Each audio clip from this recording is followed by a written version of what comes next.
언제나 함께 있었음 해 모든 게 다 통하니까 Feels like daydreaming 너와 있을 땐 난 I love my life 사라지지 마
Okay.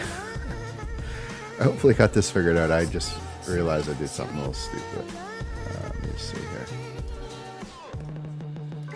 Okay, let me check. I think this is okay. Audio seems to be all right. Let's see. Testing 1, 2, 3. Okay, good morning. I think I'm going to turn this down a little bit. I was listening to the stream yesterday and it sounded like the music was a little bit loud. Hopefully this is okay. Yeah, I think I got this right. The microphone sounded like the audio is not coming through quite properly, but we'll figure that out. Okay, good morning. We're on, let's see, Tuesday, September 19th in the morning. We are doing another daily live stream. This is 3D Worlds Live. So if this is the first time you joined, I live stream every day. I basically walk through my creative process for recreating iconic landscapes around the world in 3D tools such as Blender, QGIS for some of the data, Gaia, World Creator, Unreal Engine, and Fortnite, or Unreal Engine for Fortnite. Those are kind of the tools. Mostly these days I'm using Blender on these streams. Blender, Gaia, and Unreal Engine are kind of the three. And then the Fortnite stuff is a little bit on top of that. So basically the process here is I'm going to live stream the work that I'm working on. This is sort of an accountability stream for me. It's a chance for me to share my process, but also just sort of stay focused on what I'm doing and have a plan every day, which these streams have helped me do. If you join in, don't be shy. Just say hi, drop a chat. I have chat set up that streams across YouTube, Twitter, Twitch, and Facebook. Just an experiment for now. I don't know if I'll keep doing that or not, but for now we're streaming across those platforms to sort of build an audience and figure this out. So the comments should show up across all four. I'll respond to everything. If you want me to stop and explain what I'm doing, if you want to know more context, just please ask. Otherwise, I will typically just comment on my work as I go and just work away. So that's the stream. I'm going to get to work and just, say good morning and we'll go from there. Okay, so yesterday, usually what I typically do in the morning is I focus on something very specific, trying to create some type of 3D art that I know that I can sell, and it's not really experimental, it's pretty standard. I'm just going to load this up here and see if we can get this to display properly. Let's go here and see. Yeah, there we go. This is kind of my canvas. So usually in the morning I start with something that I'm kind of able to produce that doesn't require a lot of experimenting or research. That's this meme card we're working on. So we're focused currently on Cathedral Rock in Sedona, Arizona. So this is sort of our reference images and some of the process that I followed to get here. This is the traditional landscape render that I create. It's currently out and available. It's currently on Super Rare as an NFT. And then currently working on this sort of derivative animation. We'll get into it in a second, but it's basically a day-night scene featuring the same landscape that we got over here with some cool Web3 tributes and memes and kind of iconic parts of the Web3 experience for those that know about it. So this is sort of my previous meme card. I just kind of put here as a reference. Okay, so then in the afternoon, I typically go to experimental mode, and that's usually recreating real-world landscapes in full 3D tools. So this is just me starting to experiment with some stuff in Unreal Engine.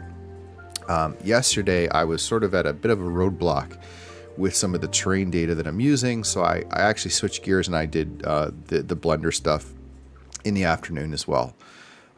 So today I'm actually going to just start a little bit on some of the things I was doing with the terrain, because I think some cool stuff that I made a little bit of breakthrough on and I want to test it. So we'll go through that probably for about a half an hour, and then we'll switch over back to this meme card or this artwork in Blender. So if I switch this over, hopefully, yeah, it's still not working, but let's just quickly see if we can get it to work.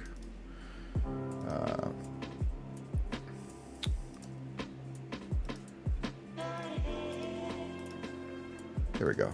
Just needed a little refresh. So you can see what's on my canvas usually at the bottom, and I'll either keep, the whole thing here, so you kind of get a context. It might be hard to see on a stream, or I'll zoom in to something specific that I'm working on. So if I'm working on modeling, I might, bring into a reference. But typically that's what you're going to see here, or you might see a browser window from time to time, and I'll just test that. So let's grab the Chrome window. I think right now we should have a little chat. GPT doesn't want me. There we go. It looks like it totally reset that. That's fine. Let me fix it quickly before we go. Chrome.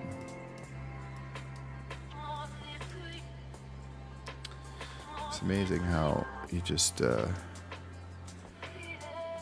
It's amazing how quickly this OBS Studio gets out of sorts.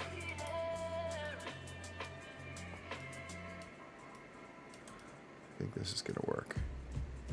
Yeah, so sometimes if we're watching a tutorial or we're in ChatGPT trying to get an answer to something that we're struggling with, you'll see a screen that looks kind of like this.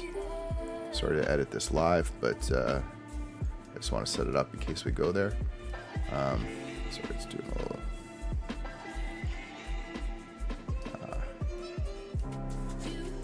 Good enough. Oh man, this is the snapping in OBS is not fun.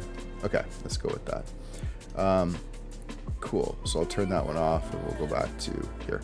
Yeah, so you'll see that on the screen, usually, so you can see what I'm working on. The audio should come through, and hopefully there's a little bit of music here. Yeah, there is in the background. But yeah, ask questions. If you do have any tips on streaming, I'm sort of getting into this now, so I'm happy to answer or get your feedback. If you see my green face, it's because I'm in pure ref, which is green screened, and that's why you get this nice overlay here. But if you see the green, that's what I'm working on. Okay, this is a little bit better. Okay, so this is what I was experimenting with last night, and it's kind of interesting. This is Google 3D Tiles. Okay, so I'm going to close this one, and I'm going to show you kind of what I was looking at. So Google 3D Tiles is the same thing that basically powers Google Earth. And what it is it's a combination of satellite imagery draped across a terrain map. So it's basically all the height of all the terrain.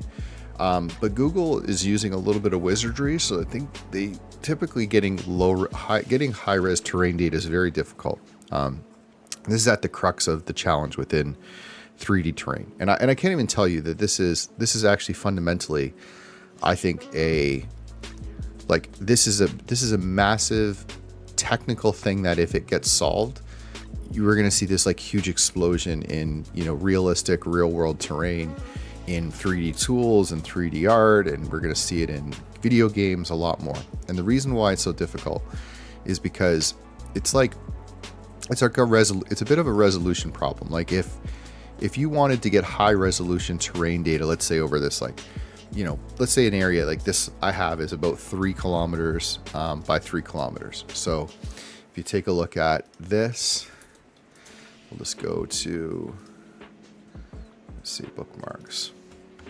Just switch over to my screen, so you'll see it. So if we go here and we look at an area of interest, which for me is right now Cathedral Rock. Okay, so it's called Cathedral Rock. It's in Sedona.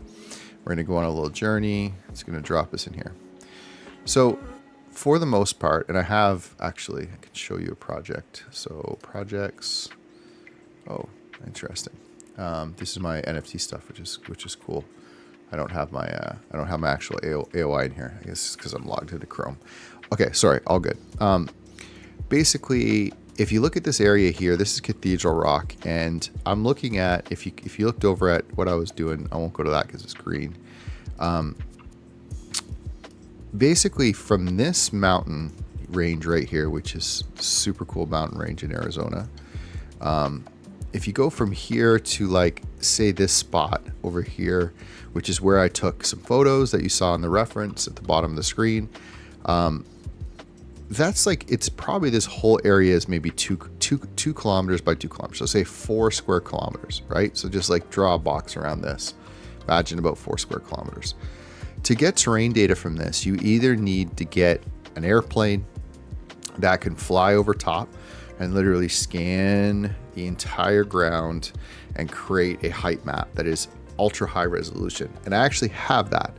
The problem is every time I want an area, I have to pay. So I have to buy that from the city.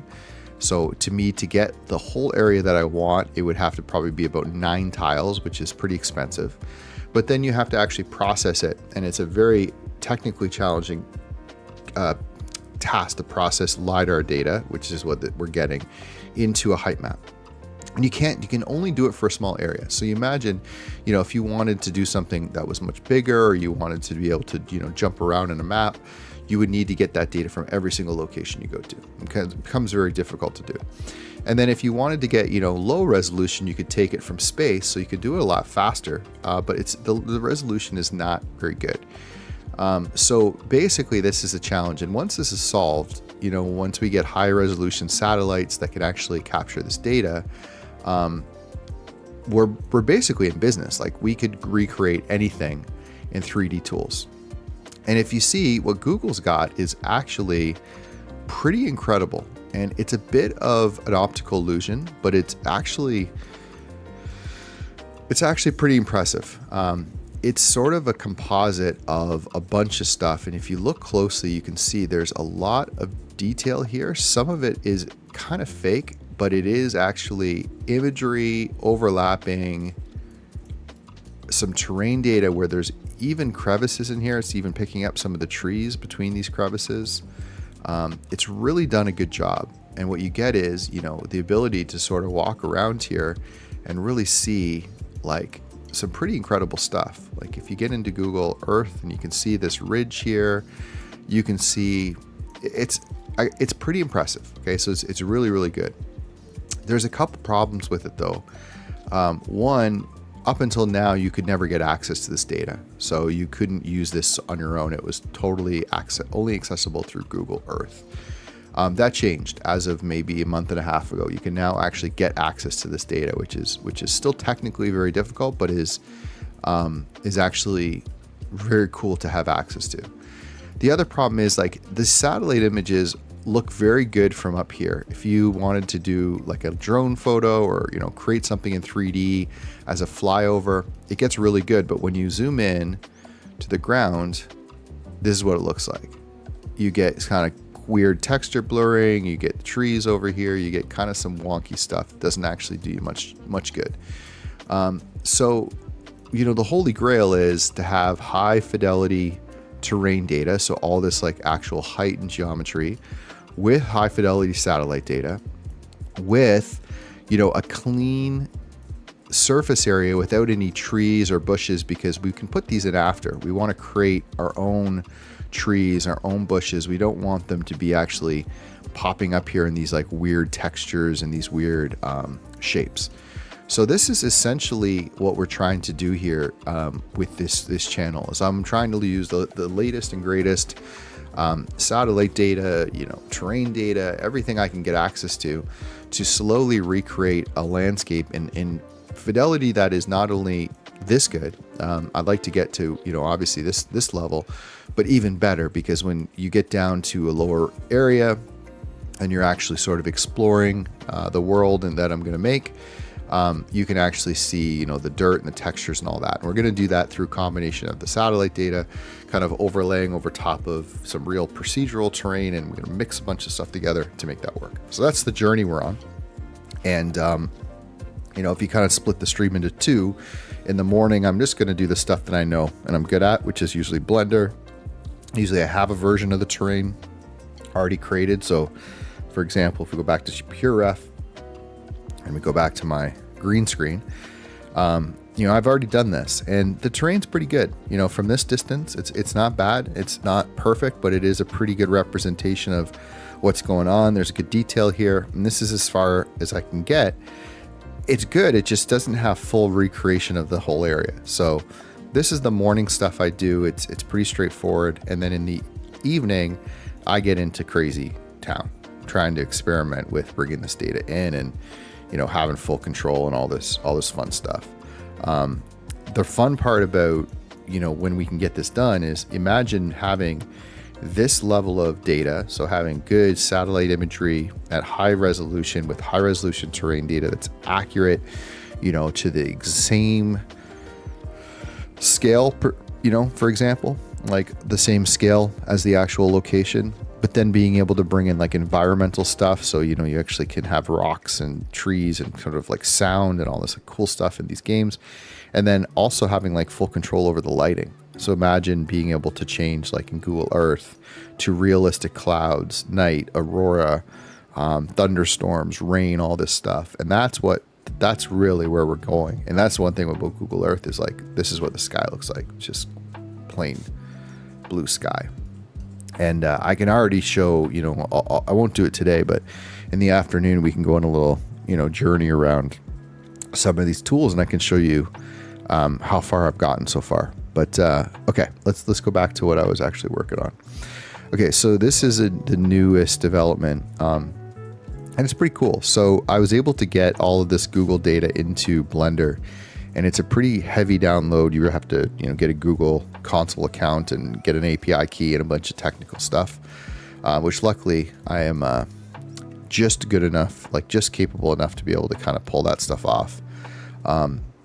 But what you get is something like this, and this is the lowest resolution of Google Earth data. So you can see from up here, you know, the textures are kind of blurry. You can see our little cathedral rock here, but it doesn't look very good. Let me see. Yeah, it looks like kind of a blob. And you know, really, you don't get a lot of detail. It's sort of pretty simple. And as a comparison, this is also, you know, a way that I've typically done this before you had access to Google. They're called Google photorealistic tiles. This is what I've kind of had to do in the past. So let me just get something I can zoom in. So this is the terrain at essentially free. You can get this level of detail anywhere in the world for free. It's called SRTM. Sometimes it's Space Shuttle Topography Mission. There's other versions of it. It's very low res data, but you can basically get about this. And I'm using a tool called Blender OSM. And if I actually go into this and I go to, let's see, where is my, oh, interesting.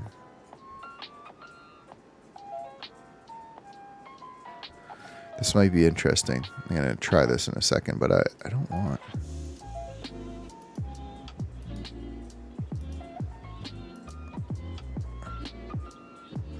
Okay, that's a little bit weird. Anyway, so I go back to terrain.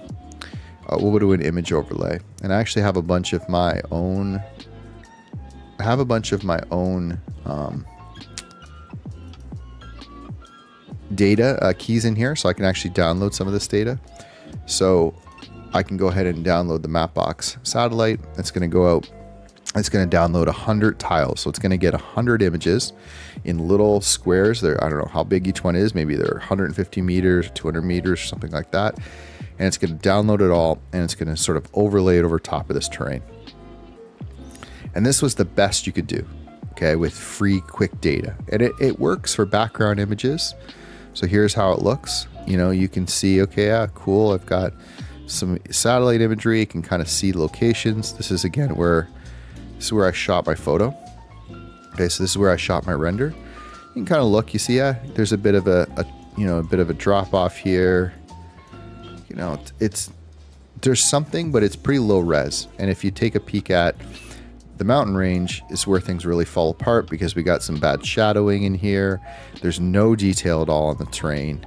But this is kind of the state of the art. So unless you know how to get paid data or other data sources, which sometimes you can get, you know, free data sources from different government entities. There's USGS LiDAR. There's a bunch of other stuff. You can get a little better than this, but if you wanted to guarantee you could get terrain data from anywhere in the world, this is about as good as you get.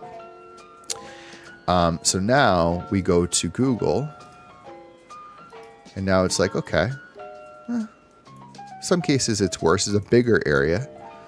So, you know, it's probably lower resolution, but it's a good start. That's the lowest res.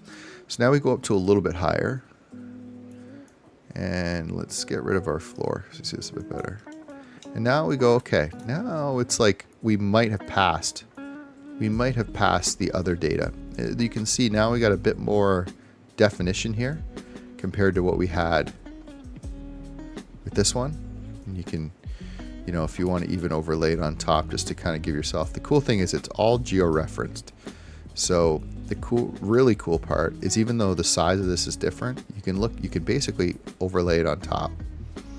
And you can see it's pretty damn close, right? You know, pretty much lines up. You can go on and off. You see the little mountain range over here. You can look around. Okay, so we're surpassed the best data that we could get on the second level of detail from Google Earth or Google photorealistic cloud tiles. Pretty cool. Pretty cool. So now let's go one up. So by the way, let's just go take a peek. There's two places we care about. We care about this as basically our point of interest, we would call it. And then this is our observation point. This is where our camera was in our 3D render. You can see, you know, starting to get a little bit more. I know what this was like when I was here, right? So I mean, there's like a ton of definition on this cliff, and you know, there's a lot. Like this is just a blob. There was a lot of detail here. A lot of detail here in this scene. So let's just go up one. Okay, so we're going to go to now groups of buildings. So one level up. And I should wait. I have to be patient here. These start to get very heavy. Very, very heavy. Okay, so now you kind of see like, all right, I can start to actually see a bit of a platform here form, right? Kind of see that this is flat. And you can kind of see that it drops off on this side and drops off on this side.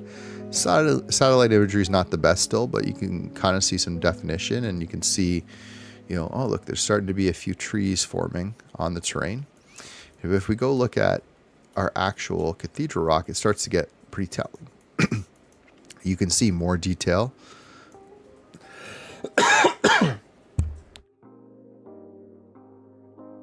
Sorry about that. But, you know, there's more detail here, and satellite imagery is getting a little better. It's like, okay, we're making progress. So let's go up one more. Separate buildings. And by the way, the names here, because this is really meant for cities, this sort of was designed, and I have to do an experiment. I just don't have a current project that I want to do with a city, but this can bring in some really impressive city data. I don't know if that, hopefully that's going to load. The last one's going to get bad. Okay, so now let's take a peek at separate buildings. So first of all, there's this weird artifact here, which I'm not really sure what happened, but that's sort of a byproduct of this. But look at the details starting to come in. You can start to see these crevices here. You can start to see some detail. It's getting closer to what we were getting on Google Earth. And now you kind of realize what's happening with Google Earth is the closer you zoom in, it's downloading more data and it's adding resolution. And if you leave it for a second on a location, it's going to get more data. And then you zoom out, it's going to reduce it. It's sort of tiling it to basically give you levels of detail. So tiling, meaning it's like got multiple images that are kind of tiled on a canvas so that you can move anywhere in the map, and then streaming levels of detail. So it's like the closer you get, the higher the level detail, the further you get, the less. This is a concept from video games. So if you've ever played an old video game or had, changed the graphic settings on a video game, you know what I'm talking about. It's basically, you change the levels of detail, and what you notice is when you're looking at something farther away, perceptually it might look fine because it's far, but it's actually very low quality. And then as you get closer, it streams in higher levels of detail. And if the game is done really good, you never notice it. If the game is not done well, you might notice that it pops in textures or things kind of change as you get closer. But this is a video game concept, and it's the difference between being able to actually create an interactive experience where people can move around and change perspective and, really interact with the environment versus making a still image where I can control where the camera is. When I can control where the camera is, I can just decide, oh yeah, this is in the foreground is going to be high detail, the background's low, but you can't move around. So we're trying to go from that level of like, I have control of it, I can make something that you can experience, but only the way I want you to experience it, to something where you actually can go around and experience the whole thing. That's the journey we're on this channel. Okay, so we're gonna do one more, and there is, while I load this, there is one more level of detail, and I've never been able to download it, and I'm a little nervous. So far, I haven't been billed by Google for this stuff. And actually, I should check. I feel like it might be in like a preview, which if it is, I should go crazy and just download data all over. What I need is, this is getting a little technical, but it's like something that's outside of my world right now, but I'm gonna figure it out. It's like what I'm doing now is I'm downloading this data locally to my computer. So it's just like downloading a video file or a installer or whatever, which is great because if I have it, I can actually archive it and save it and use it in the future. Although the formatting is where I'm sort of working through right now, is like how to deal with this data, because it's a little bit different than what you would typically do. But what I'd love to do is get my own running server set up where I could actually go and have it download a bunch of area interests in the background while I'm working, not actually. Right now it's like completely almost locks my computer up because I need Blender running and Blender sitting there in the background downloading everything, going nuts, and then it's putting it on a hard drive. But in the future, I'd love to be able to just get this on my own local server and then have access to it and be able to download it and stream it and do my own things. And I think Google, I saw something that they might be opening that up. But that's kind of a big step for me to get that right. Okay, so here's why that took too long, which is kind of stupid, but because I have a copy. Okay, but this is the second highest level. I've never been able to get the highest level because of the size. And this is heavy. Okay, so this is 12 million triangles. Excuse me. Which, by the way, is perfect for Unreal Engine, which might be kind of a fun experiment. Unreal Engine, this is getting into kind of the weeds, but like Unreal Engine can handle this type of geometry. It has something called nanite, where it can actually, the closer you get, the higher detail it gets, the further you get, the lower, and it's happening in real time. It's actually revolutionary in video games and actually in a lot of stuff with 3D, because typically you had to tell, a video game engine, like, this is the level of detail at this distance and then this distance, and you had to create these versions of your model, just like we have here. You would say, hey, if the camera is 3 kilometers away from the source, use the whole city. If it's 2 kilometers, use districts. And then you'd have to load all that, and you'd have to have that all kind of sitting there, and you'd have to have it transition and fade between one. And I mean, it was a nightmare. I'm not a video game developer, so this is my peripheral understanding of how this works. But you can just imagine how hard that would be, and you have to maintain that across every object. And that's why you have to have, one of the reasons you have a huge team to work on something like this. In comes nanite, which can actually allow you to just to do that automatically. It's just all the details in there. It's really technically impressive. It's kind of a game changer. Anyway, Unreal Engine could handle this data really, really well. The problem is the way that it imports this and uses it is not like a landscape. And in Unreal Engine, using a landscape means you can really manipulate it with oceans and lakes, and can really do some, like, you need it in a landscape format. And the only way to get it in a landscape format is a height map, which is like basically a black and white representation of the height. So if I go back to here and I show you, this is Unreal Engine, or any 3D tool really needs this, because it can take this data and it can interpret it and turn it into a terrain. So that's kind of what the holy grail is we're trying to get to. What I wanted to experiment with is like, man, this detail is pretty incredible. From a terrain data, even if we bring it to this and we turn off our X-ray and we look at it, like, there's so much detail in this scene, including overlap, which is like is kind of like a really difficult concept to get your head around. But in 3D tools, like you can have overlap, right? You can have this part of the rock here, okay, where it's sticking out further than the rest of the terrain. And if you go back to our, see it, it's like a cliff. And, you know, you can see it in other places, like in here, you're going to have spots where there's like, it's not always straight up. There's going to be overhangs. And that's a really hard concept to get in landscapes, because the way that height data works is it has a height for every pixel on the ground. So if there's an overhang, there's actually 2 height values in the scene, and it really causes chaos. It's very difficult to deal with. You know, sometimes it would be, you could have, you know, thousands of different height versus, you know, if I go in the terrain here, I can pick a pixel.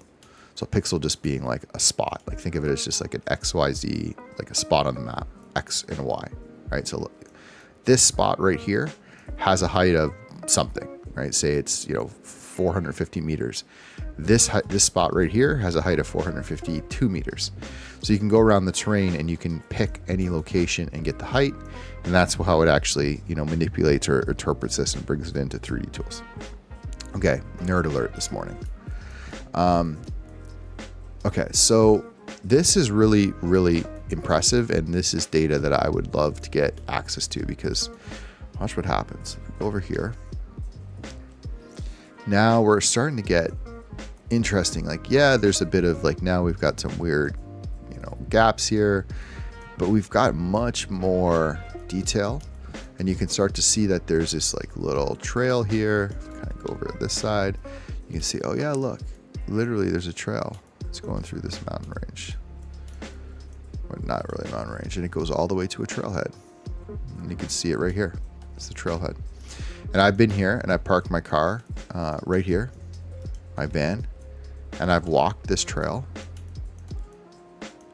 right, all the way down to that spot and looked at this mountain range. And you gotta say, like, this is not, you know, like, this is pretty cool. It's not very good height. You know, you couldn't make if you imagine a video game or experience and you're walking through this shit, you'd be like, well, that sucks. So we got kind of like this challenge, which is like, some of this we want, some of it we don't.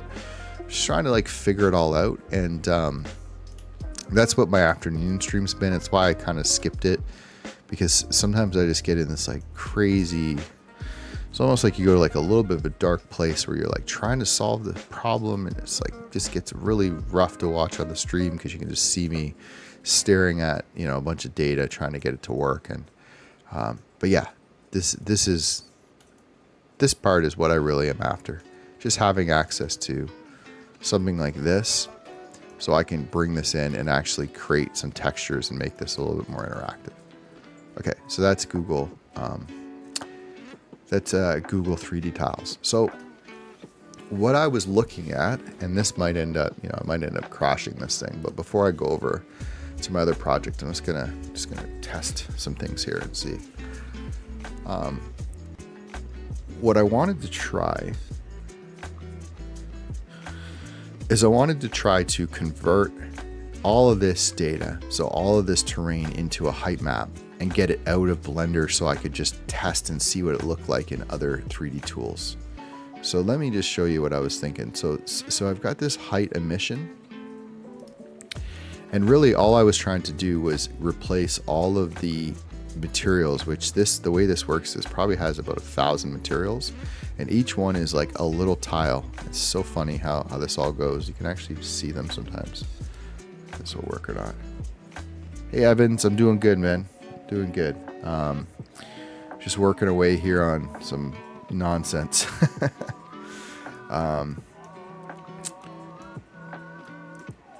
Yeah, so we're at like max capacity in Blender, by the way, so this might get super choppy.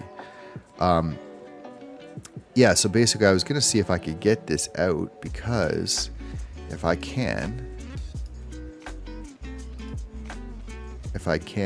I can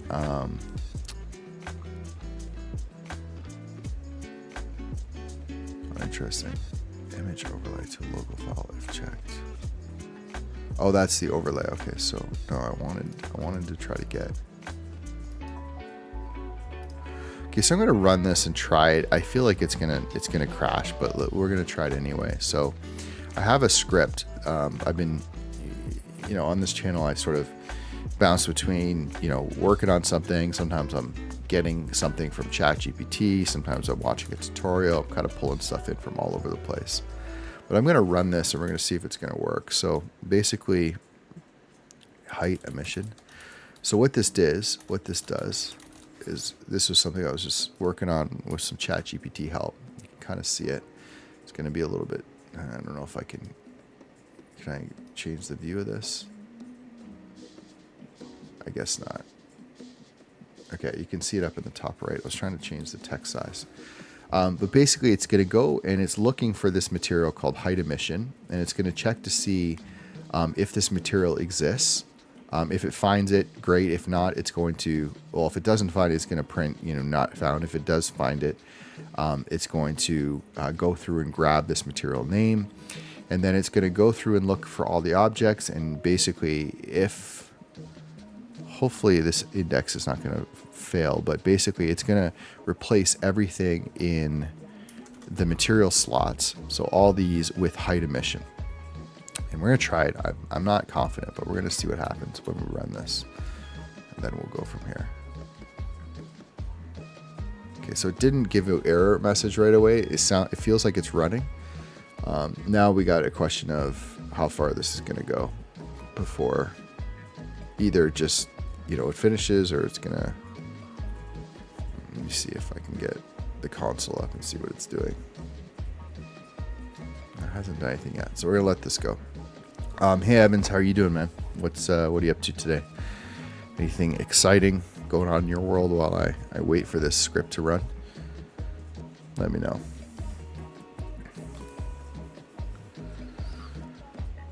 Curious, I've had a few people pop in here and there that really understand streaming, and I don't know if we got anyone here today. I gotta say, I noticed something really interesting, which is that when I used to stream to Twitch directly, right? So I used to stream to Twitch every day. At least for a week I tried it. I was finding that even though I wasn't getting like a ton of, viewers or traction, but, it'd be like one or two people would wander in every day and I'd get some new followers, and, it would generally like seem like it was doing something. As soon as I went to multi-streaming, I noticed that it kind of died. Not that it was like booming before. And I'm really kind of curious whether or not that's actually a real thing. Like at my level of a channel, which is, just literally starting out, there's nothing going on. Does Twitch care about this? Really curious. Just typing in here. Yeah, just really curious. You kind of streams that I'm just looking at it. You get kind of a follower every once in a while. Been rated a few times, which is really cool. But just like since I switched to the multi-stream, it's just nothing happens. So I'm curious on that. YouTube has been great. YouTube's been funny. So there's a few people here from YouTube now. This has been really interesting because the lives have been good. I'm getting, people dropping and saying hi, which is fun.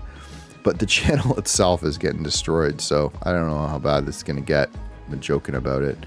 The views, I get a few views on all these videos, but I went from posting nothing on YouTube to like now having hours and hours of content. And I haven't posted a video on YouTube since.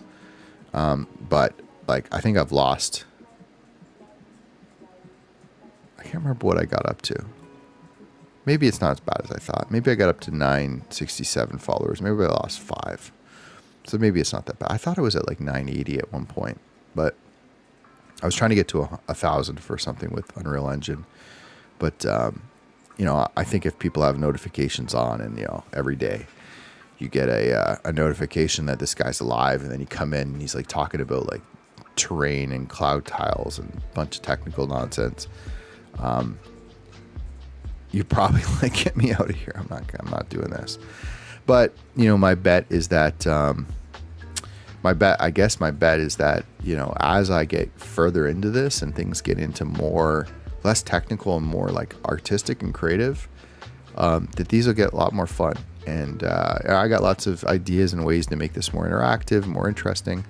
But, part of it is just like I'm working. So it's not like, And I guess it's the same if you're doing video games, you're streaming, and that was your job. Like, you enjoy the video game part. You have to interact with your audience, make it fun, but you're also like, you know, if you're competitive, I should go watch some competitive gaming streams, because I gotta imagine if you're real competitive, you might not be as.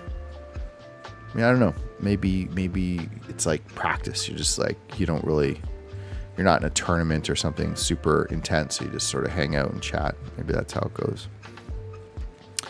I'm just waiting to see if this completely is like, it's got to go through 800 materials. So I probably should have thought about this before I did it. But I kind of want to leave it now. Let's see, we can always switch over to something else if we have to.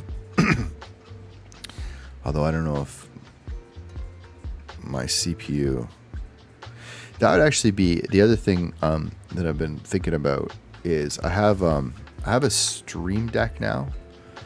Super legit. And what I really want is a CPU GPU readout on the Stream Deck. So I'm gonna go look at that while we're waiting. Here, you can come for we can go for a little journey together. GPU,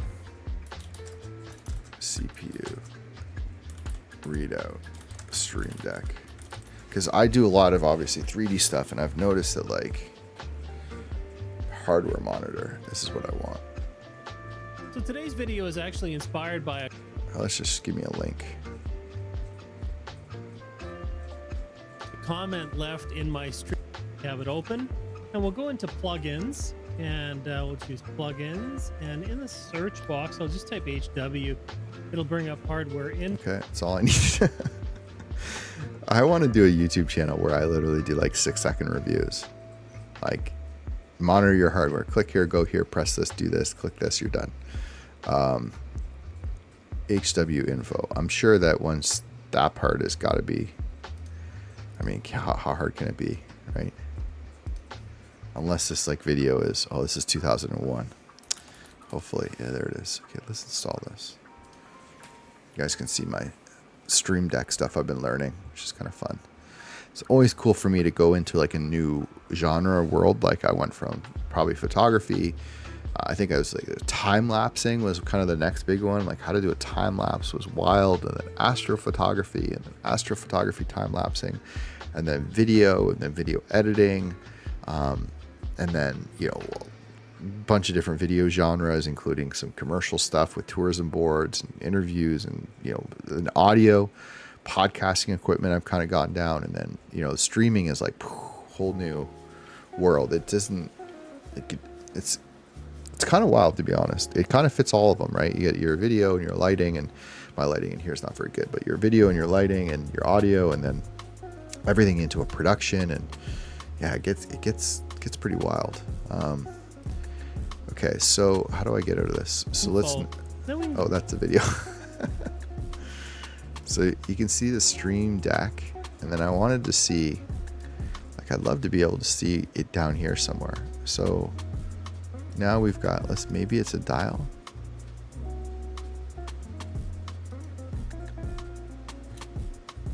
So HW info, okay. Unable to communicate. Oh, I guess I overstepped. See, I made fun of that. I was like, how about hard can this be?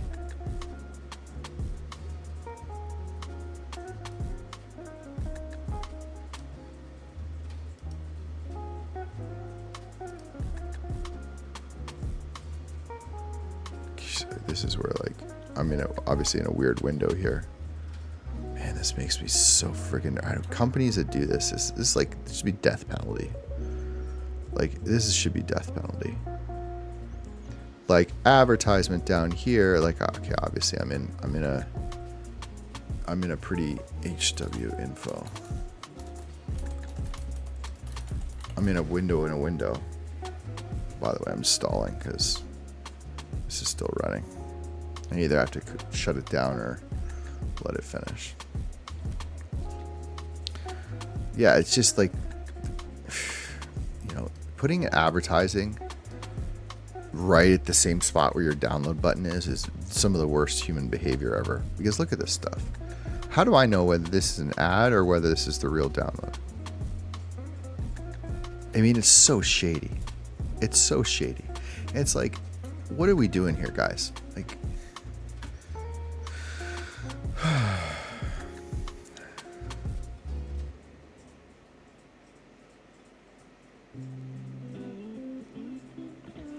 like, what the heck? See, it's not the right download. Donate to remove lat. Get lost. Whoever does that. Do you see that shit? Do you see what that, you know? That's how people, I mean, that's literally how people get scammed with this stuff. I mean, you just watched it live. Like, I have to be even confident that this is a real setup. HW Info is the real website, which, you know, I'm sure it is. And then free download. You know, I don't know why I just didn't hit local. But even this, look at this stuff. Advertisement. Oh. I mean, thank God it's the same thing. I mean, like, what in earth are we doing here creating something like this? Like, I mean, this is the company's website. Just make the file downloadable. Like, what do you... Oh, man, that drives me nuts. Drives me absolutely nuts. And then now I'm just launching a random executable file. I'm in a mood this morning. All right. I should have probably picked... I just realized I probably should have picked that monitoring thing. I mean, this thing's probably going to take over my computer now. The whole thing's going to be gone. I'll have a virus in 2 days. Non-commercial. Yeah, I want sensors only. Non-commercial use. Yeah, I'm sure, like, commercially, we're going to use your hardware info app. Sell it. That's what's going on. Oh, new version. Oh, great. Well, I literally was at your website. Oh, the beta. Yeah, I want to beta test your hardware. Get lost. Okay. Jeez. So I'm in a... That kind of stuff drives me nuts. Okay. Let's try this again. That's why this YouTube video was much better. I mean...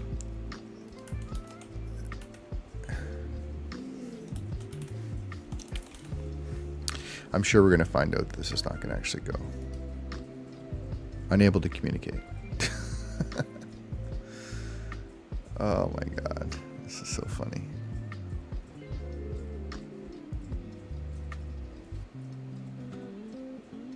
I feel like this is just a disaster waiting for happen.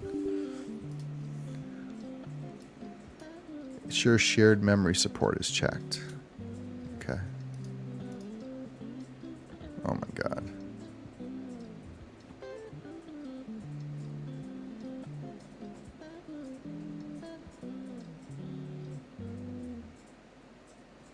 I don't see shared memory support.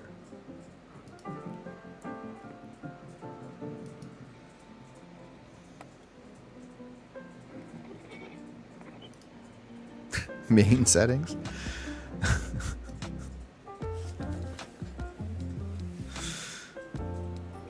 Dude, this is ridiculous. You can see it now. I think you can see it. It's I don't know this stuff very well.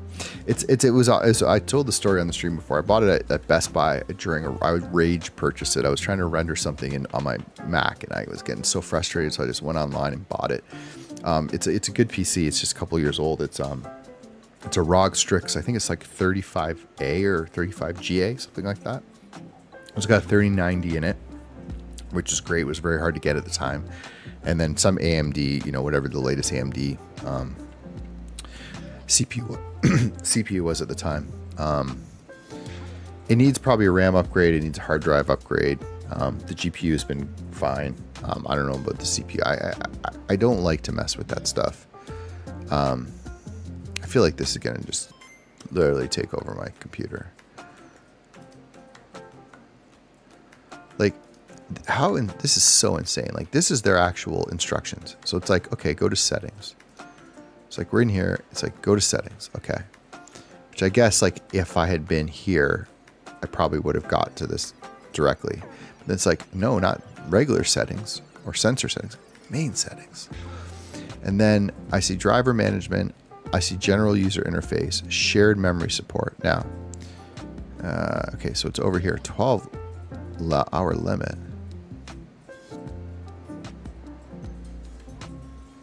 You gotta be kidding me.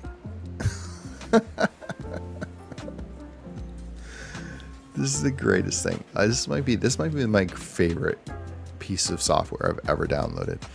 Not only was like they constantly tried to scam you on the download. It's like just put advertising right here to get you a virus as quickly as they can. The way this works is like it runs for 12 hours and then you have to manually reactivate it. It's just there was a name for this. It's called oh god, it used to have like freeware. There's a name for it where it's like the way that you got people to buy it is you annoyed them. It was like pop-ups or like anything that would, it's like there wasn't actual value. It's just like, how can we make you be annoyed enough to buy our software? That's essentially what this is. I don't know. I'm doing all this just to try. Show welcome screen in progress. Sure. Let's do that. That's already in there. Okay, I did the plugin. Okay, let's see. If this doesn't work, then I don't know what to do. So now it's running. So now we go back to our plugin. Now does our plugin work? Let's delete it. Oh my god, look at this. CPU. The problem is, like, where is it going to show this? Because I really want it to be... It should be a dial. I don't know how we would... Okay. Choose a sensor. Oh, alright. So here's what I have. I don't know what actually to pick here. I mean, I have this RTX 90. Choose a reading. Oh my god. I'm not equipped. This is why that YouTube video I should have watched. I'm not equipped for this. What do I want to monitor? Who knows this stuff? Here I'm complaining. I'm joking because I'm like going into stupid nerdy GIS stuff and I'm like making fun of people who would like, well, how? But seriously, like, what am I monitoring here? Just give me like, would it not just be like an obvious thing that it would just be like, hey, let's just give you this information. This is what you care about. Like, do I want my C-state residency or my enhanced? And what reading do I want? Which core do I want to monitor? How about that? That's what I want. Total CPU usage. Oh, there it is. Cool. So, I mean, this is live, so it's moving. This is what my little stream deck looks. It's pretty cool. CPU, I'm at 54% CPU. I mean, basically, I mean, the CPU is getting hammered right now. Okay. Let's do a new page. Can I just like move this to a new page or a folder? What does a folder do? That's not what we want. Oh, that's cool. Okay. Okay, so I got a folder. I'm gonna call this system. And then, oh, look at that. Okay, so now let's try this again. I swear to God, we're not doing this little stream. I'm just stalling while that script runs. GPU. Okay, let's try that same process. So what we got to do is pick our GPU, and we probably got to go all the way to the bottom. Total GPU power, performance limit, temperature, power, memory, fan. I'd like to see graphic usage. Is that it? 0%. My fan speed. Oh, I'm at 1,000. GPU is kind of running. 1600. Input power. Bus load. No. Someone help me out here. Evans, do you know about PC specs, or you're curious? Do you know anything about what I should monitor? CPU, GPU core load, 16%.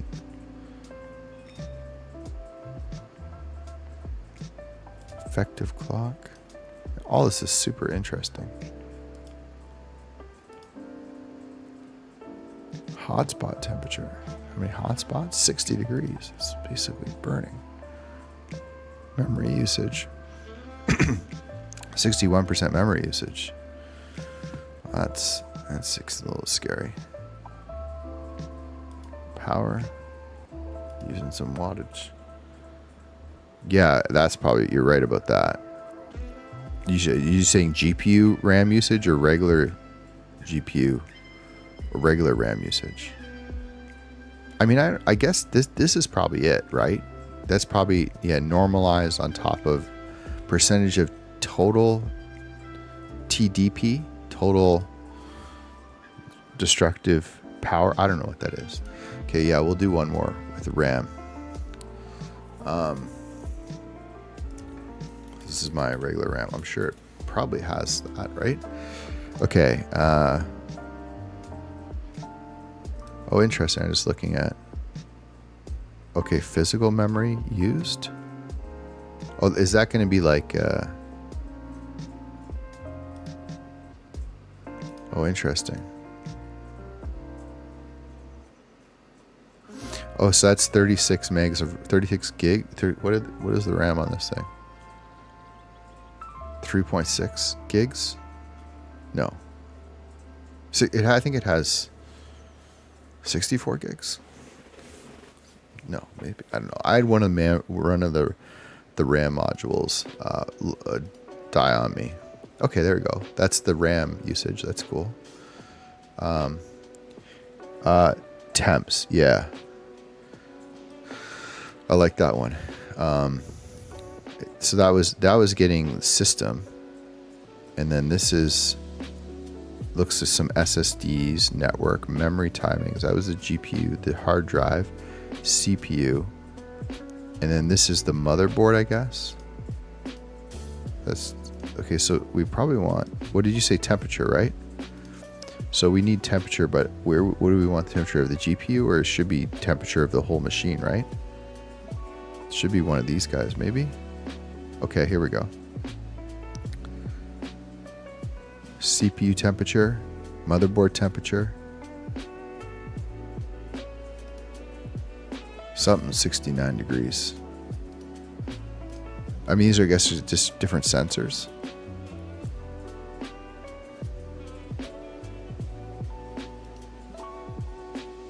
CPU temp. This is all very cool. Voltage. You want to know what my voltage is? CPU. Okay, got it. So you think so? CPU and GPU. Now, do I go to the CPU potentially and choose the reading? So this is all the cores. That's usage. Just looking for temp. I'm guessing that gets controlled by. I'm guessing the GPU, CPU, and stuff. The temp would get controlled by like the motherboard, or not the actual. Oh, here we go.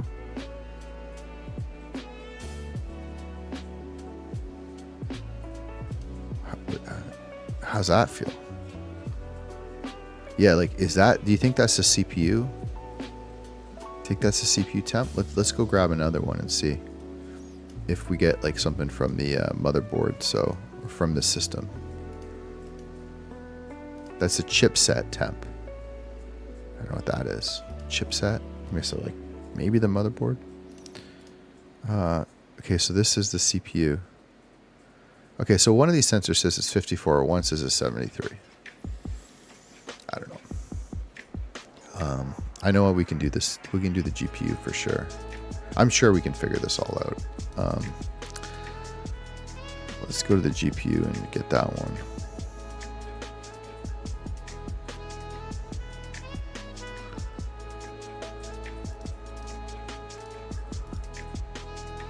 VRM temp.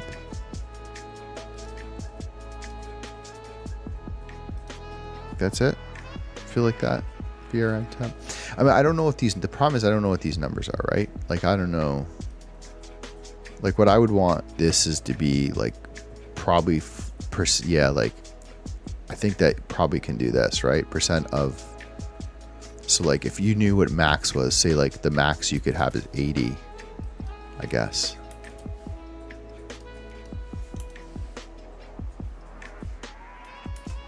I don't know. Maybe I got that wrong. Oh, I think that's going to be thought it was maybe, I don't know what that should be. Okay. This is GPU. I mean, these are probably, I don't know if what these numbers are, you know, if these are good or bad or what these are. This one says CPU, but I don't know. All right, let's get rid of this one. That's really what I wanted. I was actually curious. Probably these three are the ones that are the most interesting to me. Because, like, for example, right now it says that Stream Deck is using OBS Studio is using like 0.7% of CPU, which is cool. So that's fine. That's not causing an issue. But I was curious, like, obviously Blender is probably using everything right now. I mean, it'd be nice if you could go in and like get, like, it'd be nice if you could get, like, I don't understand why you can't just get this from the system. Like, I'd be looking for, I'd be really looking for like a memory readout, you know, when you do like what, system monitor? Isn't there like a system monitor? No. Maybe it's just when you do like task manager or whatever it is. Okay, this is cool though. This is all the sensor stuff. Oh, this is safe. So this is the actual like readout. So you can see bus clock. So there you go. There's the 67% average, minimum, max 85. And then you can see the cores and the percentages. So this is like really what you want. You just do. It was cool to be able to see them on here.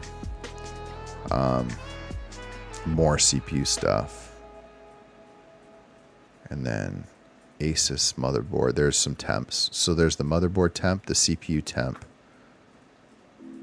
bunch of other sensors. So there's some other sensors in here. So this one is the highest. And then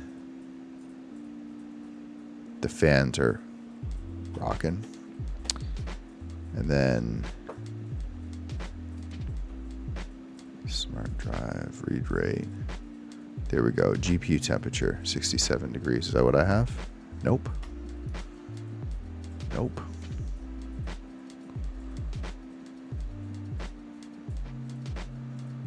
So I don't know. I mean, whatever I put in here, it was not the exact one. I put VRM temperature. So let's quickly go back to, did I lose it? Okay, I swear I got it. I'm almost done. GPU temp. Where was that then? So the problem is, like, how do you know?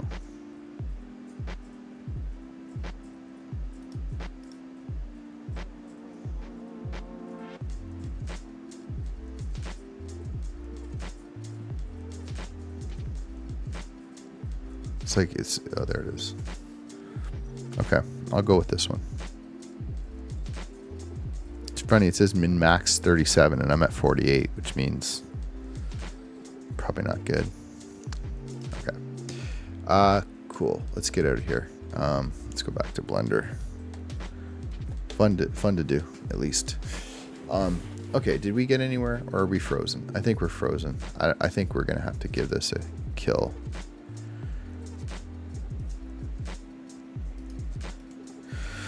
Yeah, we'll kill it. It's too bad. I'll do that in the afternoon and then I'll pick it up on the stream. Basically, all I was going to try to do is convert the material that I had on Blender to an actual height map and then export it and then see if I could bring that data into some other tools, because there's way more. There was way better elevation data in that file than there was in anything else that I've been able to find. So if I can get that in, that means that we can go anywhere in the world and get the data. It should be very cool. Okay, let's go back to the meme card. This is what I was working on in the morning. And we'll take a break here in a minute, and then I'll focus on this the rest of the stream. Okay. So when we last left, we were experimenting with this balloon. And in fact, I think we actually have a file maybe we don't. Thought we had a nice blank file that we were working on.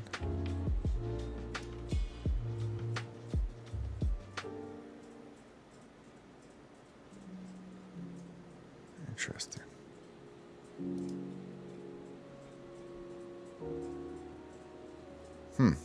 Okay.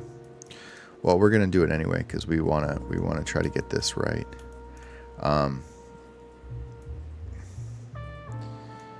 Okay, so we're gonna go into balloons.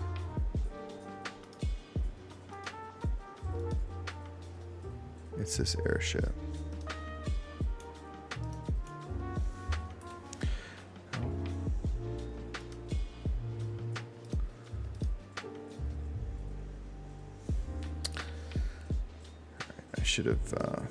I really should have done a better job of this.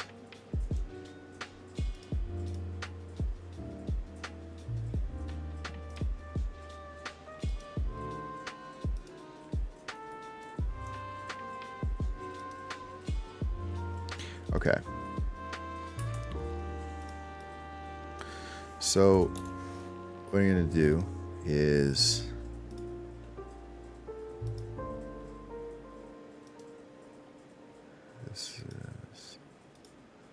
I think this one is okay. So applied. Got it. Okay. So what I'm going to do is bring this into new collection. Man, Blender. I hate that it does that.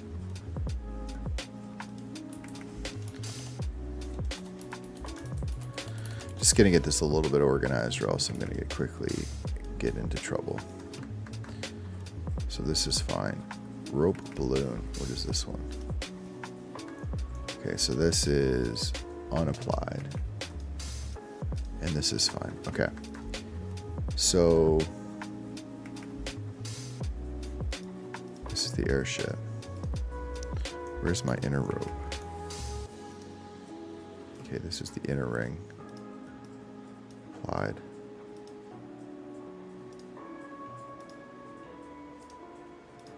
Okay, cool. And then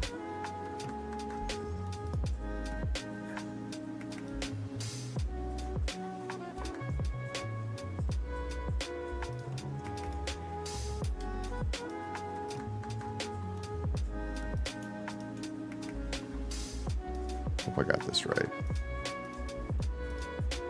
Where's this one? Okay, that's the mesh. And that's its curve. So this is rope template.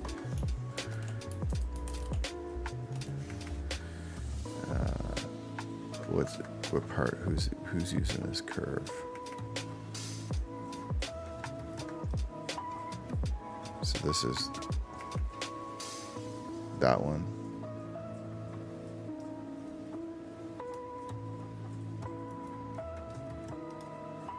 This one is using 2. This one's using 1. Rope curve.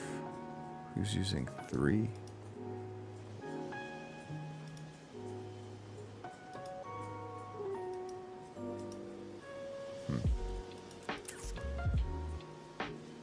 Interesting.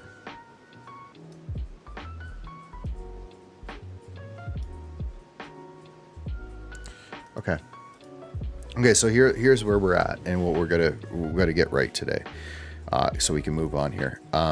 We've got, the good thing is we got the rope. We've got 1, 2, 3 layers of rope. They all have an array modifier, and they're all sort of spread across this airship. This airship, by the way, if I go into here, I'll bring this up now. We're trying to replicate this right here. This is by an artist named Ryan Talbot, and he used this in his previous work, and we're trying to replicate that in this piece of art. And originally we were talking about getting a file from him, but he's still going to send it, but I wanted to do this myself because it was a good modeling challenge.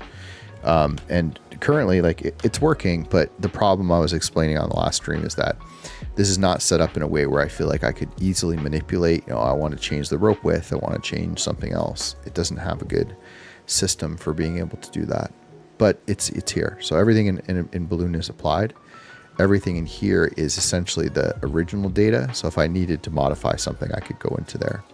And then we have the template, which we might as well bring out and just drop it into the airship so we can use it. And then that's if we want to make a new one. So what we did was we brought this into another file and we were doing a cloth simulation. So I'm just going to save this 0.4.0, save. And then I keep, usually when I'm streaming, well, not when I'm streaming, all the time, is I keep a change log. It helps me connect everything back. So version 1.4.0. Today we're working on the finish balloon modeling. And then this is some of the stuff that we have to do. I think it's probably what we're going to get finished today. Okay. And I feel like I lost this file. I didn't save this when I saved the last Blender file. And we're going to just grab this and bring it back down. So I kind of use like a bullet journal style system. It's like the backlog, and it's the same as like agile software development stuff, but it doesn't matter. It's just kind of a backlog of things to do. And then each version, I usually create a quick list of what I want to work on that day.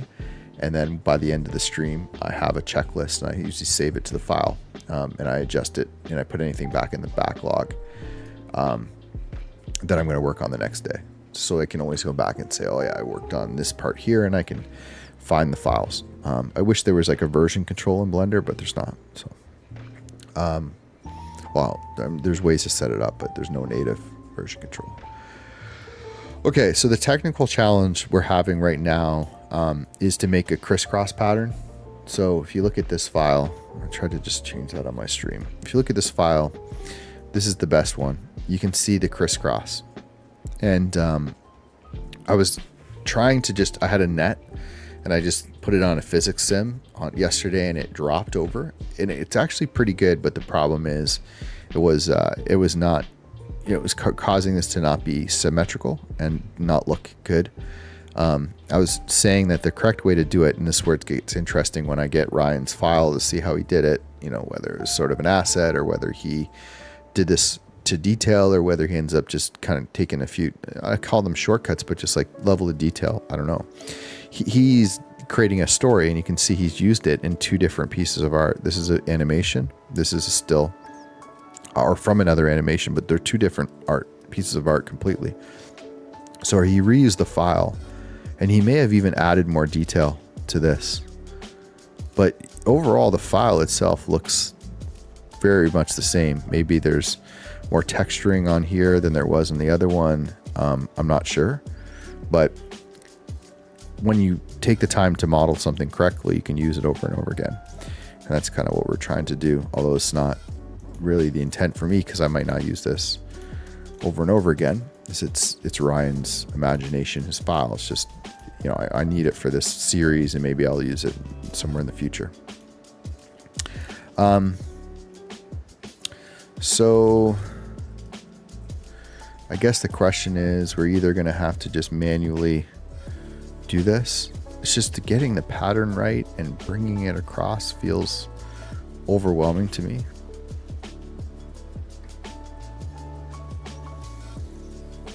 Like I could try it with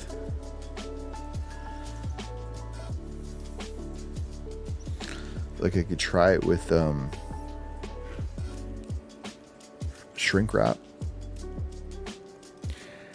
Let me, I'm just gonna, instead of just sitting here thinking about it, I'm gonna just try it. I feel like it's gonna be a disaster, honestly. Oh, where do we lose our rope?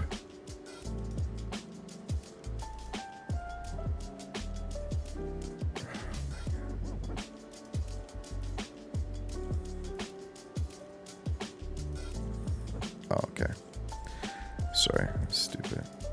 It uses, this is the one, rope curve.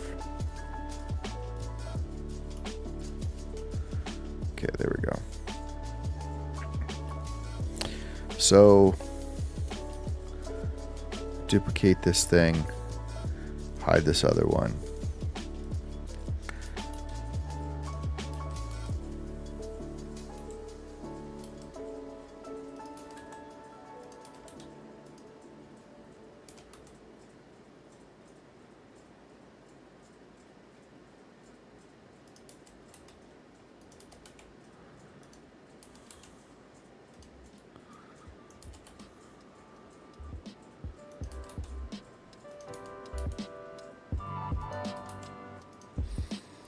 Okay, so get my reference up.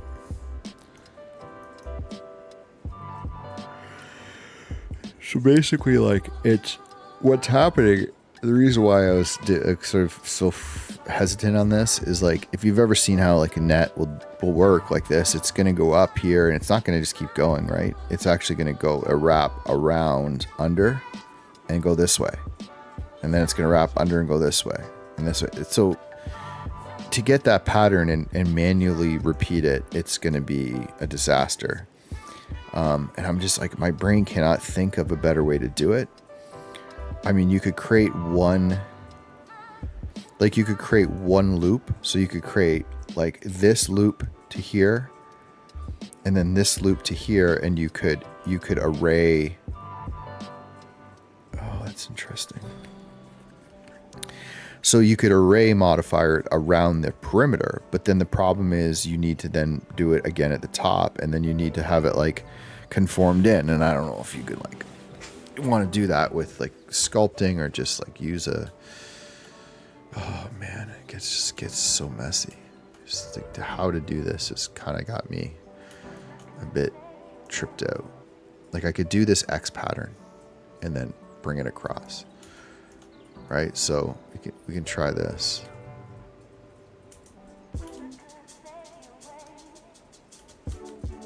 And like this is the other issue.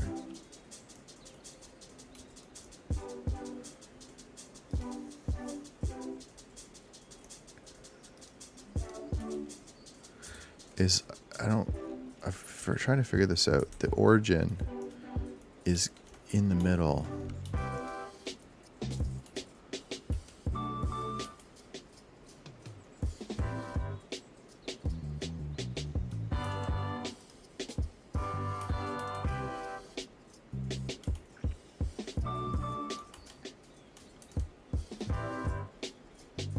Yeah, I don't understand this.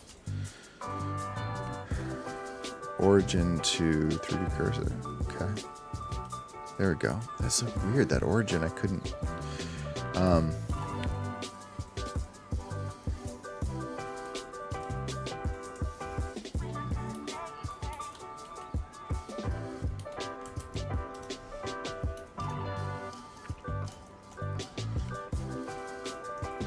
So first of all, there probably should be a couple more of these around here. So let's actually fix that first. So if I go to the balloon and we go to the applied, we're going to turn these off. So we're going to go to the balloon applied, and we're going to look for this balloon applied, and we're going to go with the array modifier. We're going to have to change this to different empty. So let's find our empties first of all.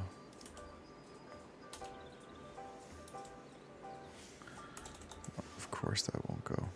Are they in here? Okay, so let's pull these out.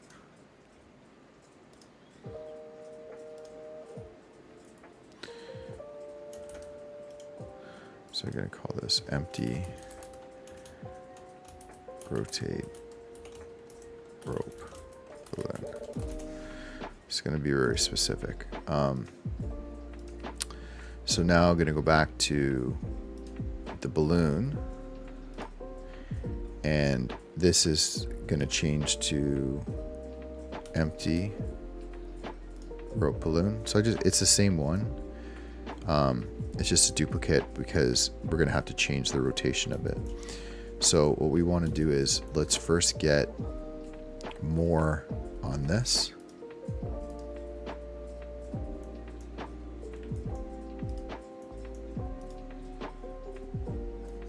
But we have to change this rotation. Okay, so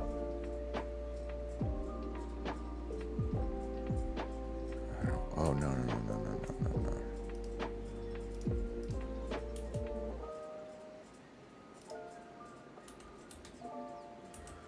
Oh man. Why is that want to do that?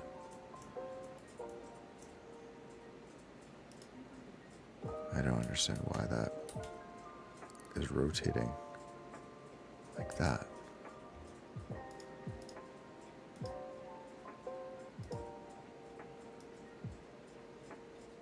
So weird. Oh.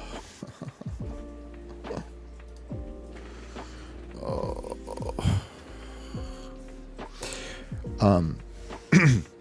Just for Blender users, like, have it on my list to do is to really like actually understand. I mean, I do understand most of it, but just truly understand transform pivot points, origin points, global oriented, like, just because what was happening is I was rotating this based on like, I think the world origin, and it's just no wonder you're trying to do stuff. Oh, and that's not what I even wanted. Okay, so okay, there's our balloons, right?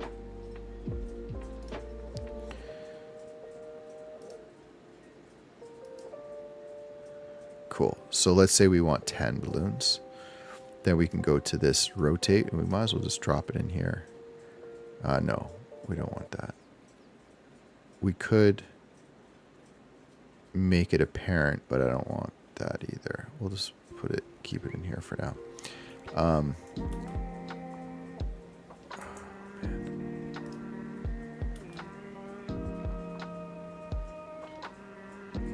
Oh, it's still causing.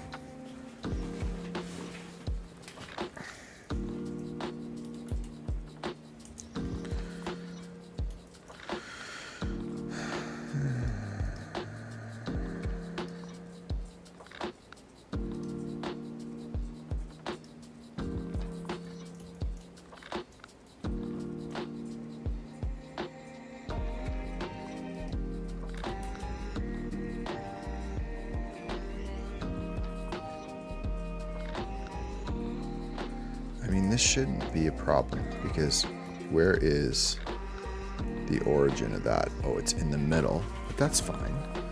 So the origin's in the middle, rotating it around the median point. Oh, around. Yeah, that's fine. So this thing, this should work. I don't know what happened there. So we have an array. See how there's 3 of these, right? But we want to change the offset to object offset, and we want to change it to empty rope balloon. Okay, so see that? So it should be fine. I don't know what it was doing. So as we go around, we have 8. But that's because this guy here is rotated. Whoa. Okay, maybe it was just something weird. Okay. Here, let me do this the right way. Okay, so it's at 0. Okay, so it's 0 rotation. So we go back to the balloon, and how many do we want? We want 10. So what we want to do is we've got 10 ropes. So we go back to the rope empty, and we want to do rotation equals 360 divided by 10. So each one of these should rotate. Oh, that's not what we want. Rotation 0. Oh man. Oh, I didn't mess that up. Yeah.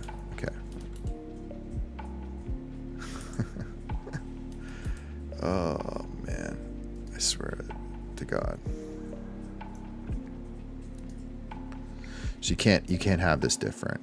So minus 11.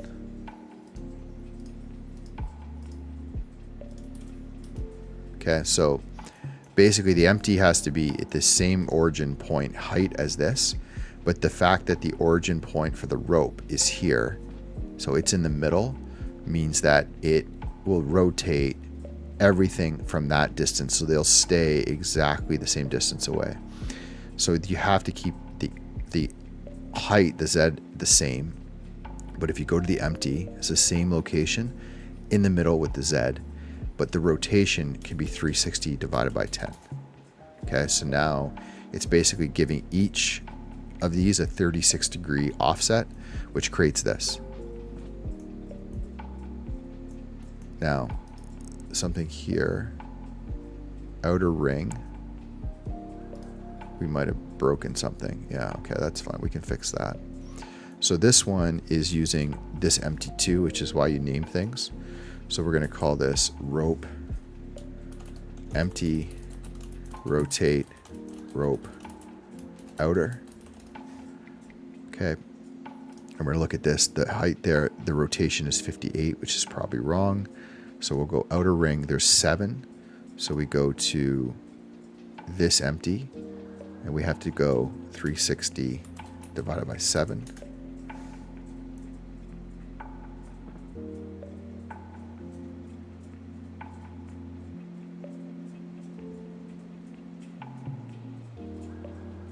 Okay, so, oh man,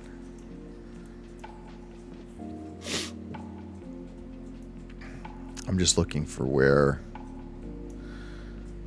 like, maybe there's just more. Maybe we just need to line the ropes up. There's 10, I think, let's see what happens if we go 10 across the board. So we're going to do equals 360 or 360 divided by 10. And then we're going to go back to the outer ring. We're going to change this to 10. So, okay, so these line up with that one. And then we're going to go to the inner ring, and we're going to change this one to this. We're going to change it to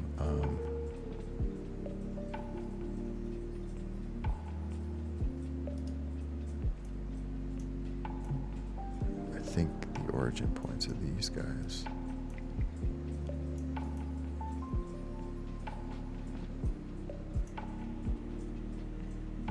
These ones are opposite.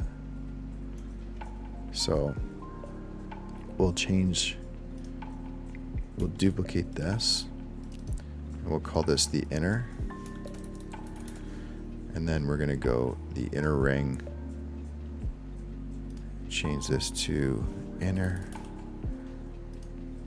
And then we're going to do on this one, we're going to probably change the rotation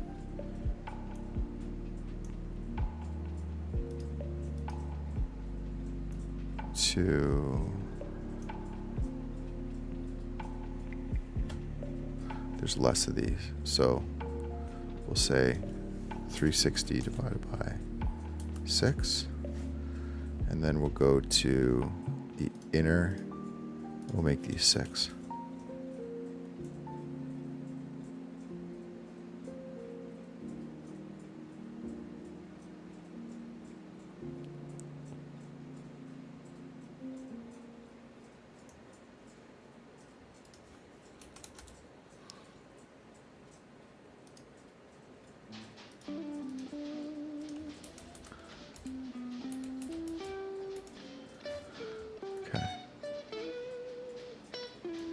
This has turned into a bit of a mess, but there's definitely less of these. The problem is it's like an optical illusion that's kind of messing me up. So let me just walk you through what I'm actually thinking. So I see on this top part, I see 1, 2, 3, 4, 5, 6, 7. So that's what I had originally, 7 rings. On this part, they all are connected. So they're really 1, 2, 3, 4, 5, 6, 7. So there's also 7. But on these ones, I see way more than 7.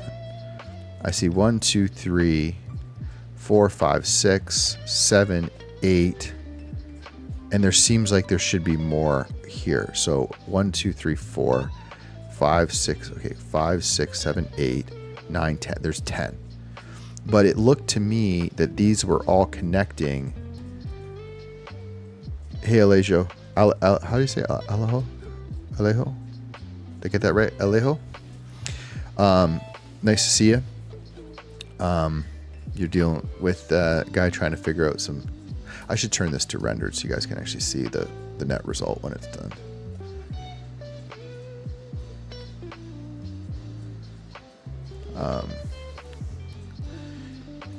Yeah, so anyway, I had it the way that, and then in the middle I see one, like I might only see like 4 or 5.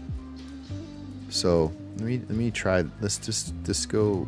Let's go 5 in the middle, and then we're gonna do 360 divided by 5. So that's a little cleaner. Let's go back to our 7. That's what I had originally. Okay, 7. And then we go to our empty, and we go 360 divided by 7. And the numbers don't have to be on, straight on. And we want to probably, it would be nice to offset those a little bit, but we'll go. And then this outer balloon part, so this is what it looks like in the middle. And actually, I kind of want to rotate them.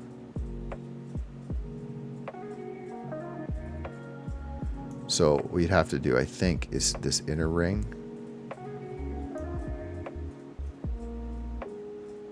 So this one here. Oh no, it's there.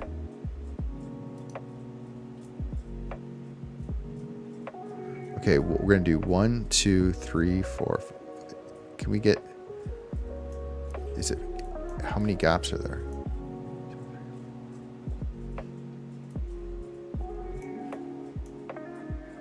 Is it? Oh, you know what? It's because it's array. It's because it's.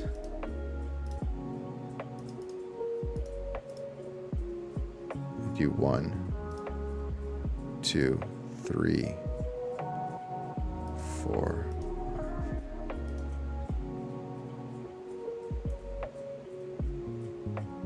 My brain is struggling with this right here.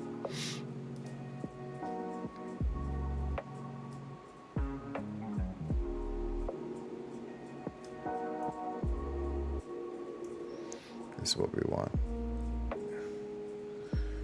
I'm just trying to think what the number is.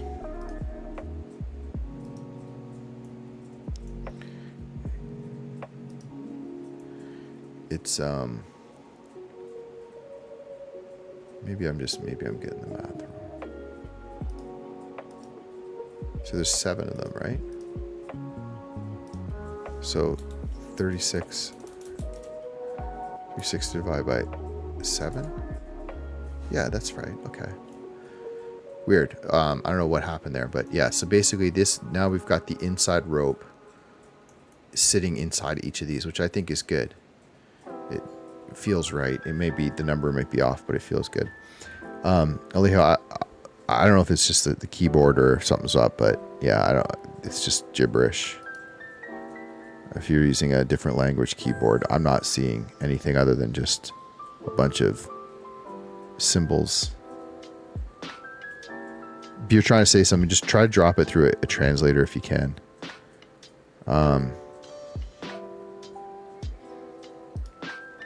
Yeah, see what you can figure out. Okay, so now the balloons are the last one. So let's just turn this off for a second. So we either have to have the balloons match the top. What did I say? There was 10?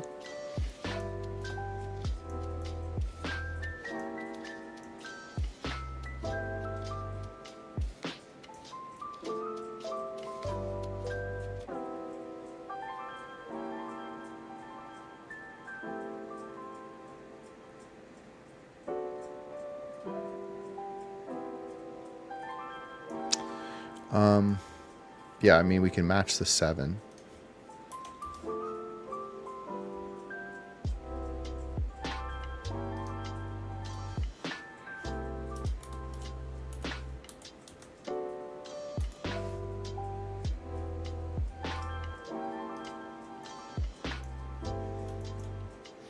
Just when you get up to this part of the balloon, it feels like there's not enough. Again, if you go around, he's got one of these every ring. 1, 2, 3, 4. Like, there's definitely 1, 2, 3, 4 here. 5, 6, 7, 8, 9, 10, 11. You know, there's got to be 12. Sorry, I'll go check. I'm gonna go check YouTube and see what if I can see it on YouTube.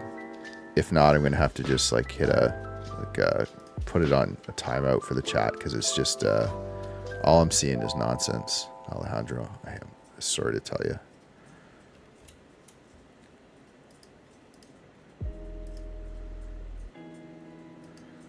Just gotta go take a peek at this on YouTube.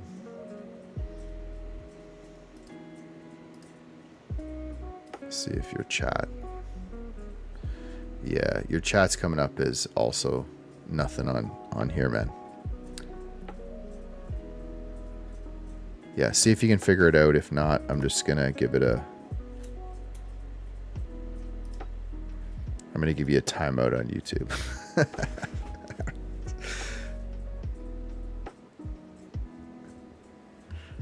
So funny. I don't know. It's still gonna be in the chat, I think, because it's being pushed through here by Restream, but whatever. Yeah, there's something going on. It's gonna be funny to see. You know, maybe there's a bit of an optical illusion that Ryan created. Maybe I'm missing something, but I see 10 of these ropes at the top, and if I go to the balloon, this would be 360 divided by 10, which would be 36, right? So now we've got more of these things, but they're kind of all over the place. Because if you look closely, they're kind of like every random place at the bottom. So suppose I could offset them. Definitely looks messy though.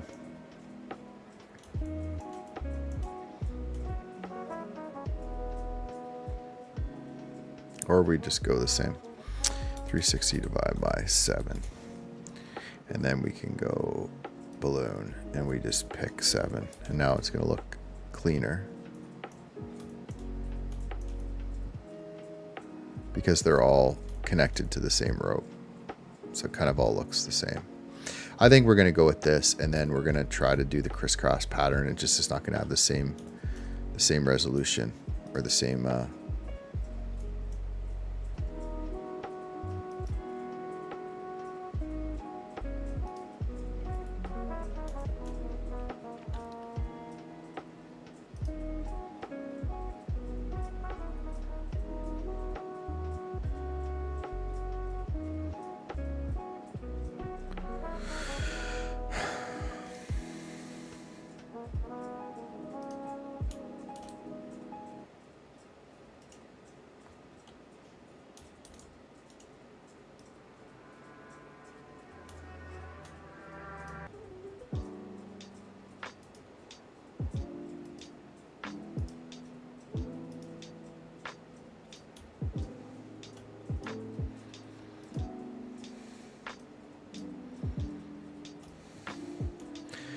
Man, I tell you that this stuff is it can get so messy so quick.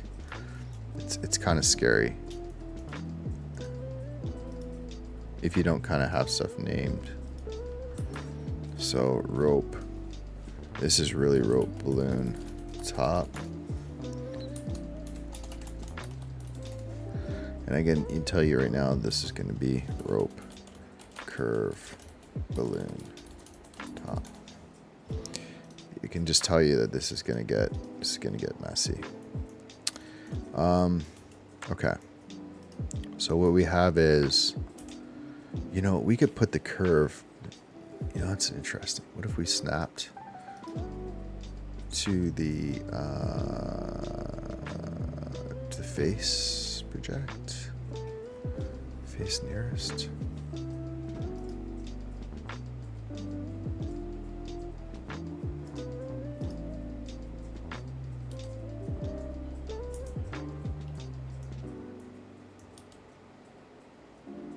Interesting.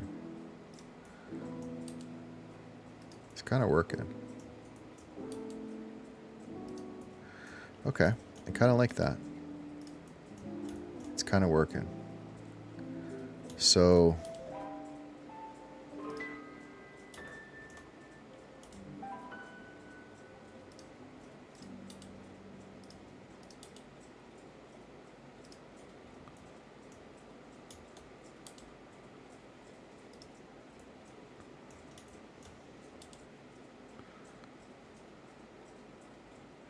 I'm just gonna take a shot at something.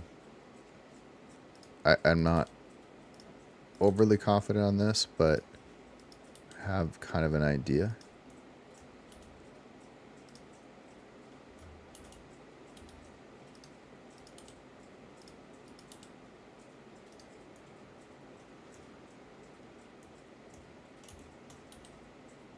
I kind of have to see it work first before I change this.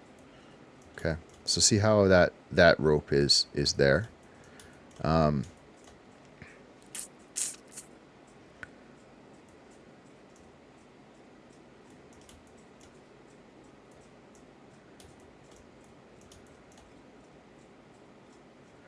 So what I was going to do is now I can just go back to object and go to the balloon and change the screw modifier to go all the way to the top of that.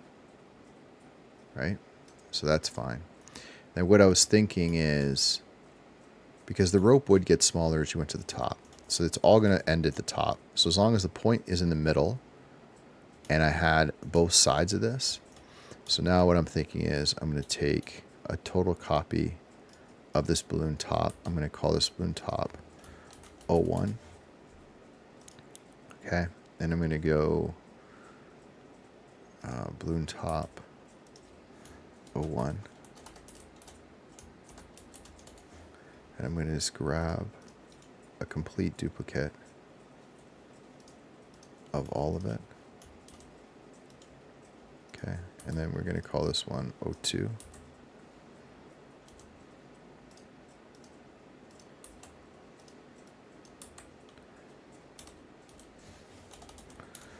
And then, so what I was going to try to do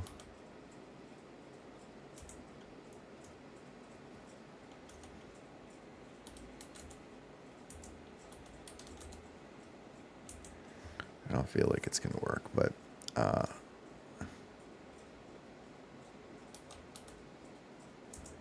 let's just turn off.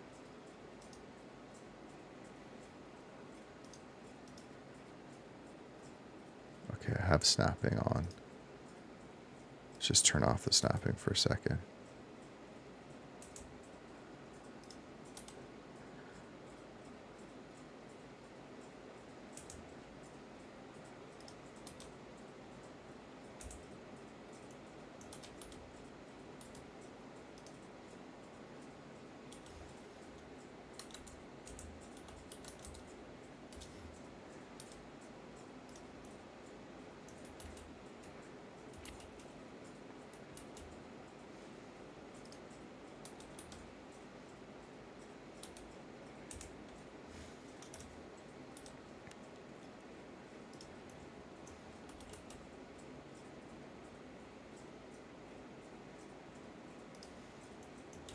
Well, it doesn't really matter.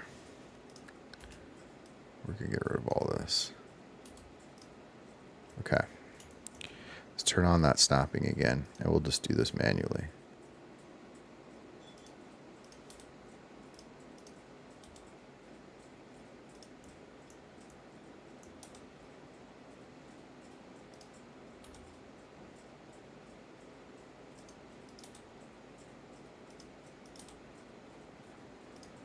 Worry about the fact that it's not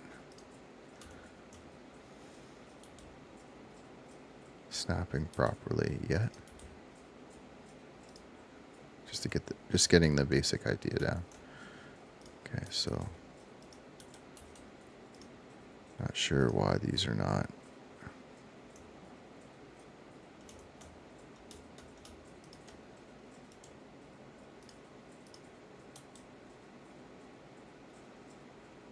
There we go.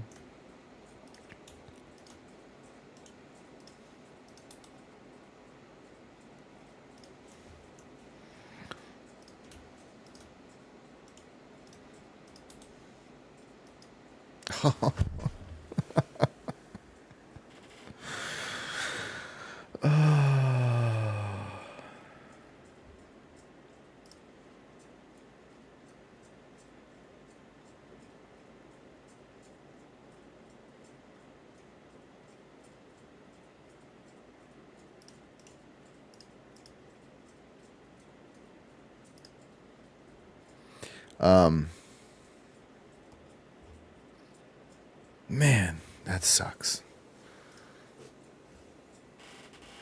I mean, I can have a resave somewhere, but Windows, it's not probably gonna have that.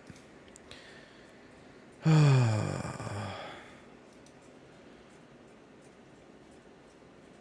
couple minutes ago. Blender is a labor of love. There's no doubt about it.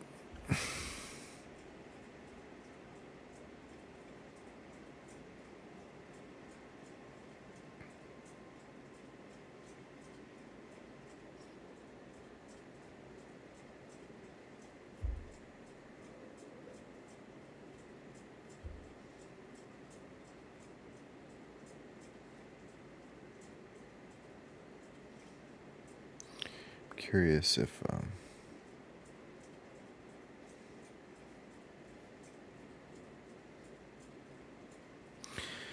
oh, okay. Well, at least it didn't, it wasn't like crazy.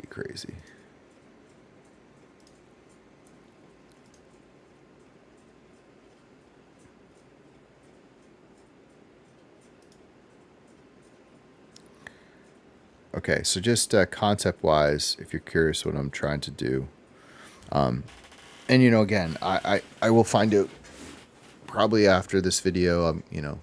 Some point I'll go and I'll find some technique that makes way more sense of what I'm doing. But at least I kind of explain it to you. And sometimes, like honestly, sometimes in Blender, you think to yourself like, man, there's got to be a better way, and then you find out there's not.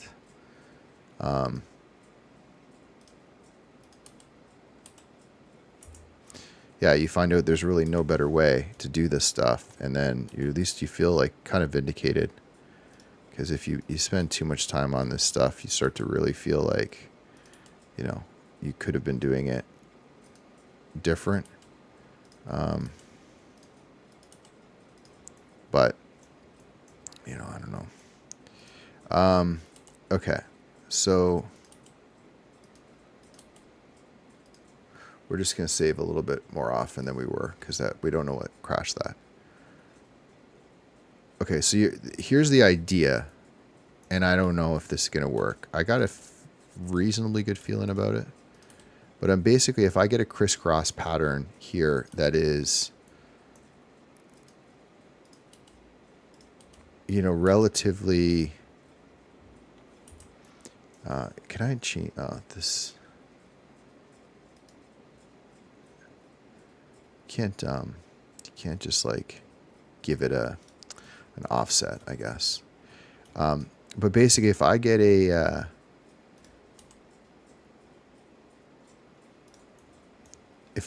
system here set up that's even, so it has to be kind of like, I might have to adjust it a bunch, but the idea is like it's basically symmetrical for the most part, and I'm actually okay with it being, look like it's just kind of wound, because the idea of this thing from my look is like it shouldn't feel like everything shouldn't be perfect, right? That's one of the kind of photorealism things you realize in 3D, is that if things are perfect, it sort of kills the effect, because often these things aren't exactly perfect in real life.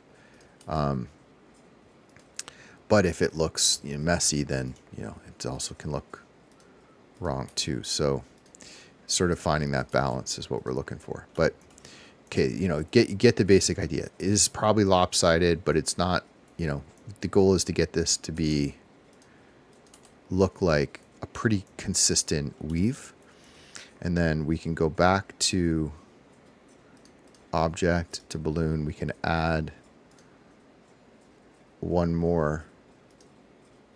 Okay, of that, and then let's go. It's odd that that jumped as much as it did. It's actually really odd. It should need the exact amount of iterations as the other one. 43. 43. Oh. 41, 31. Interesting. I don't know what that was about.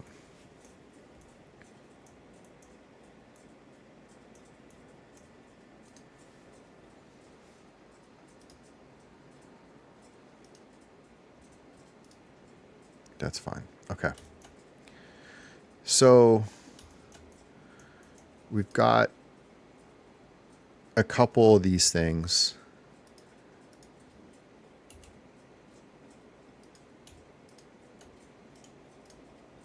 Just subdividing these and then letting this.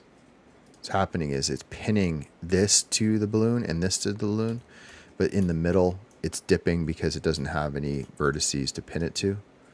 And it's not a like a modifier for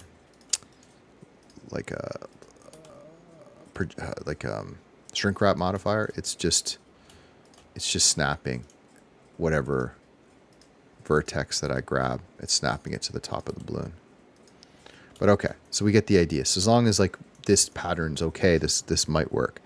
Okay, so we're going back to edit mode. So now we have 2 rope curves. And now all we, I think, would need to do is the origin points are here. We're going to have to move the origin points to the middle.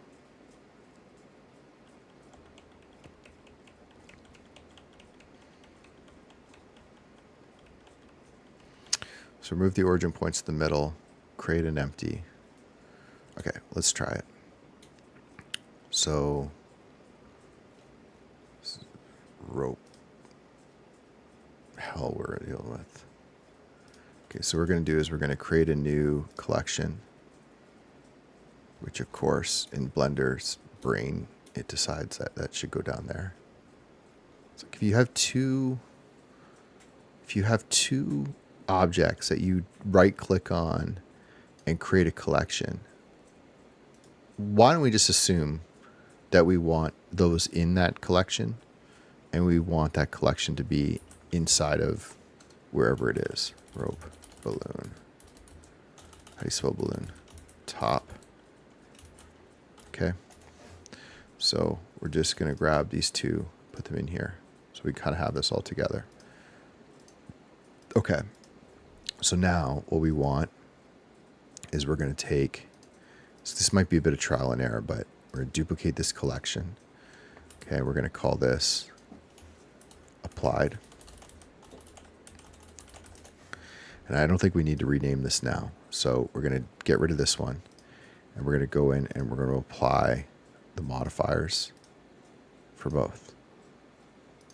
Because we've already figured out that like trying to do this with the modifiers applied is just disaster. It just doesn't work. Yes, thank you. Big Matt, thank you. Help me. Show me. Turn something on. Send me a video. Walk me through it. I agree with you. I agree with you. Tell me though, how would you do with like a proper, like an actual kind of rope texture? You know, something that sort of, you know, would look like rope. How would you sculpt it? Would you just be pushing it around the whole thing? Manipulating kind of like, you know, disforming the rope? Would you be adding it as like an alpha mask to a texture? Like what would be your technique? I'm super curious. I'm going to keep going with this. You're going to tell me another way to do it. I'm serious. Like it's awesome because there's so many ways to do these things. And sometimes someone comes along and it's like, dude, you're an idiot. Do it this way. And it makes life a lot easier. But in the meantime, we proceed. Empty, rotate. Also, in my defense too, like I think if I had done this again, and I think I kept this organized and I figured out the modifications.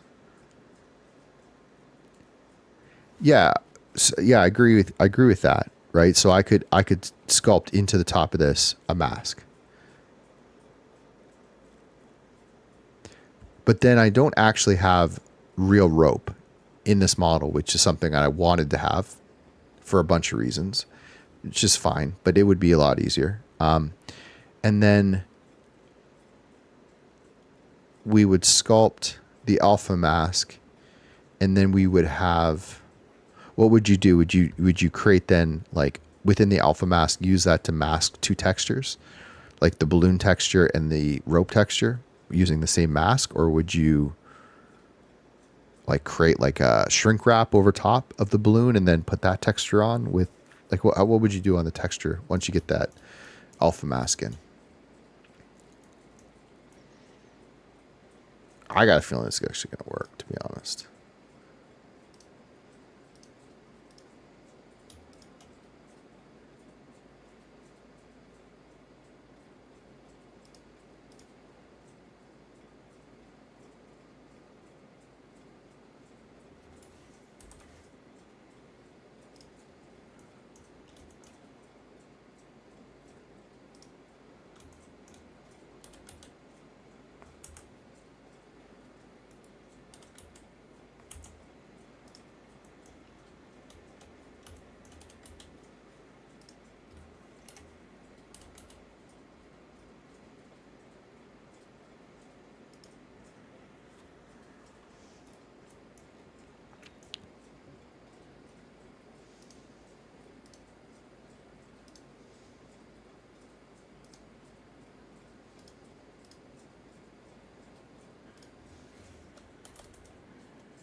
Yeah, okay. So I feel you. So basically, alpha mask it. Get a laced alpha mask. Unwrap the texture. Unwrap the texture of the balloon.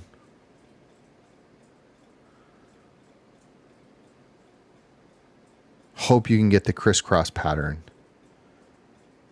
Like, hope you can get the crisscross pattern onto the unwrap.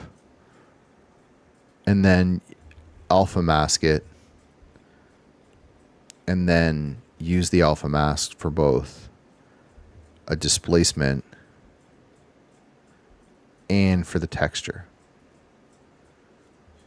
Although they'd have to be slightly different, because you can't have, the displacement's going to have to be, you know, kind of like the grayscale of the displacement coming up, and then the one for the color is going to have to be, or for the actual, will have to be filled fully white.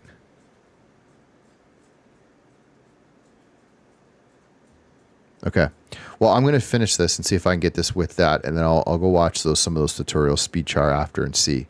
All things equal, this was, I said this in the beginning, that this doing this rope stuff was really interesting to me, because if I can get it in there and right, the cool part is, although the top part's not important, like we were talking about this in Unreal Engine and, importing stuff. If you've got like the proper modeling, you can, I could add a cloth simulator to this so that rope could fall. You could have, different things that you can really do.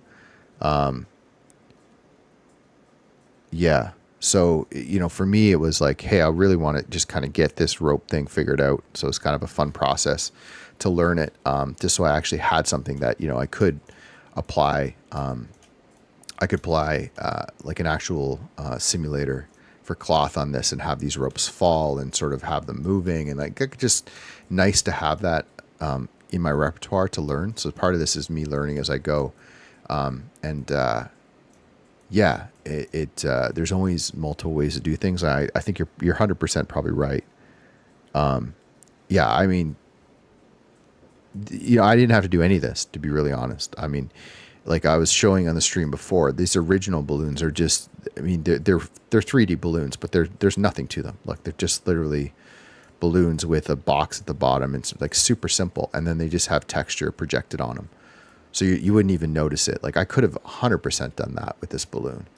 There's absolutely no, need for this level of detail way back in my scene. But like, as I've kind of explained on the stream, I take a very annoyingly stupid approach to 3D, which is instead of just making things for what the camera sees and like understanding level of detail, I kind of purposely focus on having a lot of detail places where I might not need it, because ultimately all these worlds are getting brought into Unreal Engine and 3D tools. And, I've said before, like these will probably be animated at some point.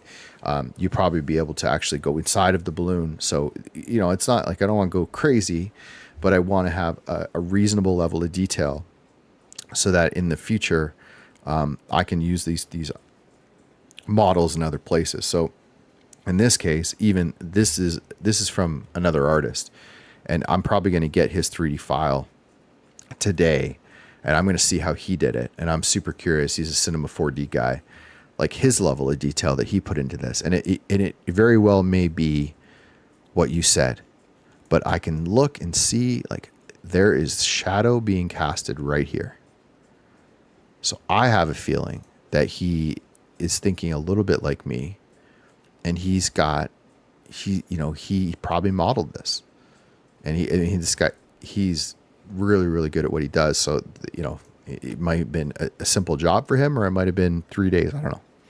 I'm going to ask him afterwards, and like, it's a good way to gauge, where I am and all that stuff. Okay. I want to get this, cause I want to at least see this concept that I had working, and I just have to think through. First of all, I'm going to go back, cause I did merge these, and I think that was probably a little bit of a silly thing to do.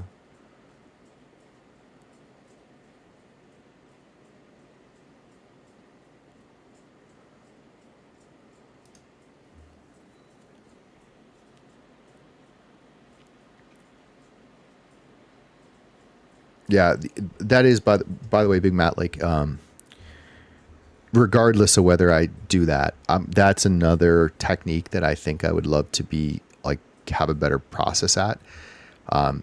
There's its own challenges with that, but I'm sure there's a lot of ways you could do that. I mean, you could probably even generate like a AI grid of what a texture might look like in an alpha mask, and then you could project it down from the top to the balloon and probably get it pretty good. You can unwrap it and do it. There's probably lots of ways. I'm sure it would present its own challenges, but it would be, regardless of whether it would be a quicker path at this moment, it definitely would be something I'd want to learn and do. Okay, so I'm just going to try this. I don't see this to the origin to the 3D cursor. So now the origin point is in. We want this balloon top. We need this to come up. I think that, and we need it to be at the same level, basically the same as the origin point of these. Actually, it should be, so if it's going to be here, then the 3D cursor should go Okay, so let's get the empty first.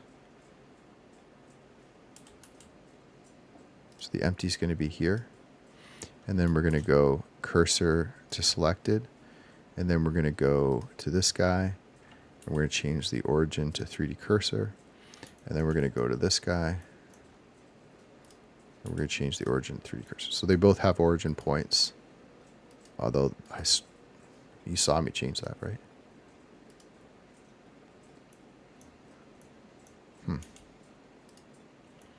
Just wondering why that one wants to.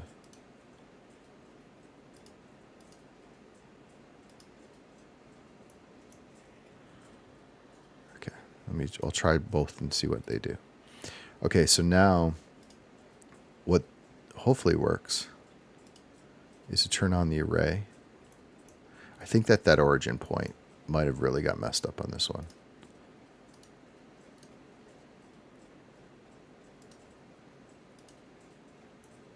Yeah, something's not right. Let me try this one. This one looks like it's cleaner.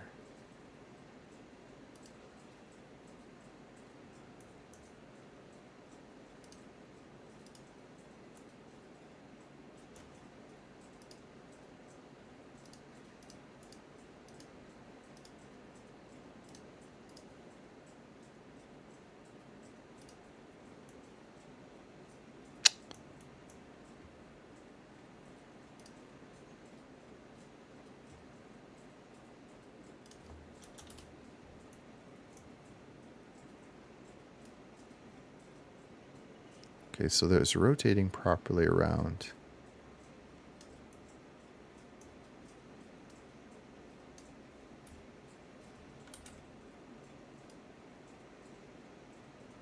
I feel like it's just the snapping.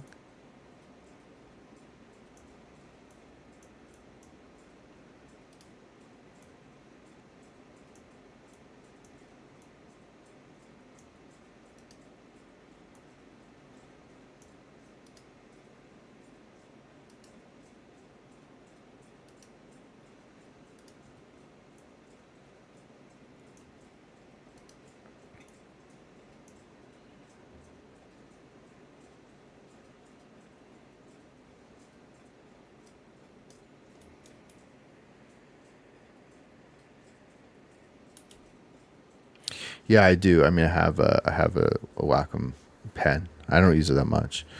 Yeah, non-hard surface models. Yeah, I've used it on the train quite a bit.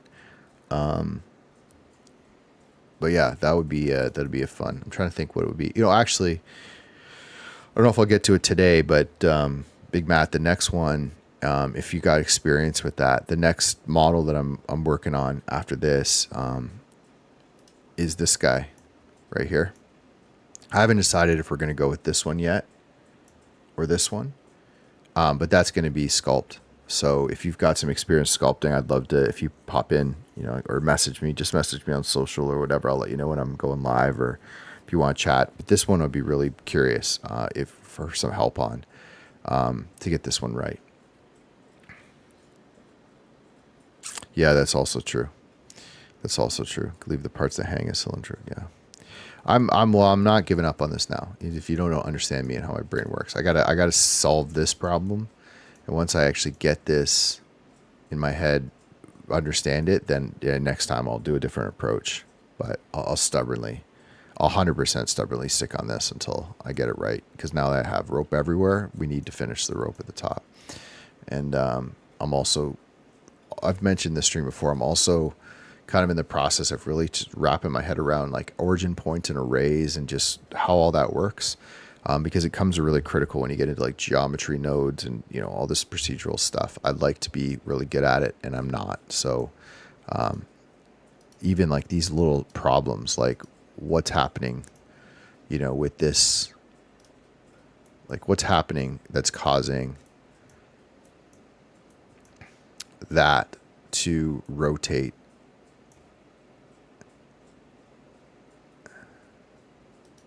Is it the fact that it has that 45 degree?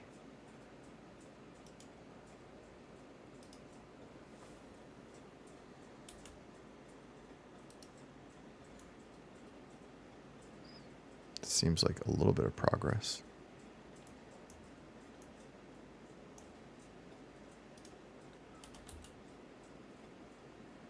Right? Seems like a tiny bit of progress, but that, okay.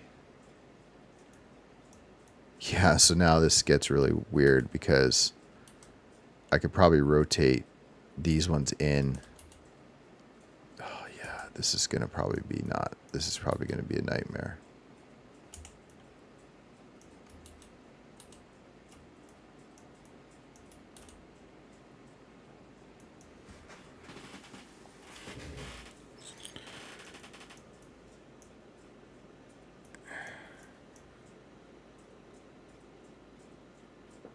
I mean, if it's like, if the balloon is halfway in,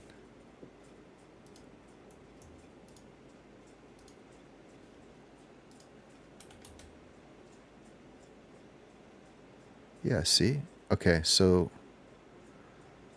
rotating this around works, but at each rotation, it needs to be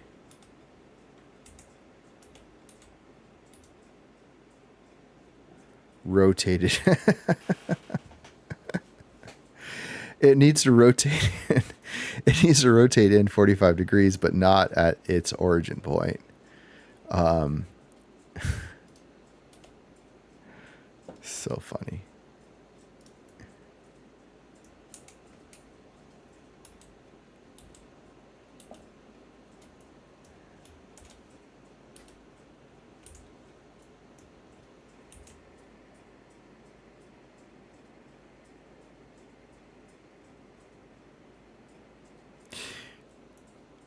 Yeah, that's interesting what you're saying. Like the origin, it's rotating around this middle. Like, see what's it's rotating around this middle point right now.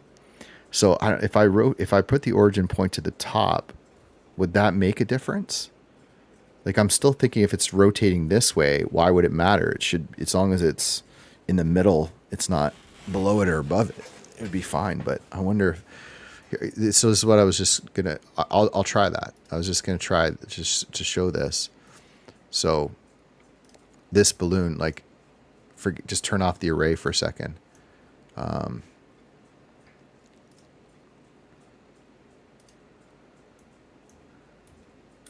Just get back to the original so we can kind of figure this out. I think I duplicated it. I duplicated it with in edit mode.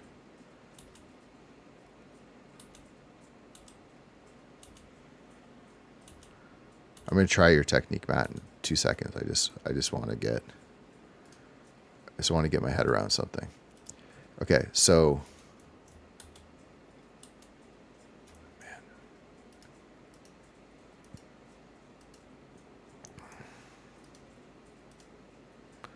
why is this being such a pain in the ass? Okay.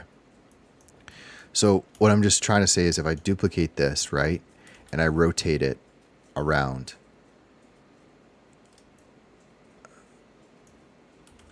to the next spot, we get this. So we get a perfect duplication, but we're missing. So this also, you know what? This could just be the way that I also modeled that part of the rope. Because if you think about it, duplicating it to here,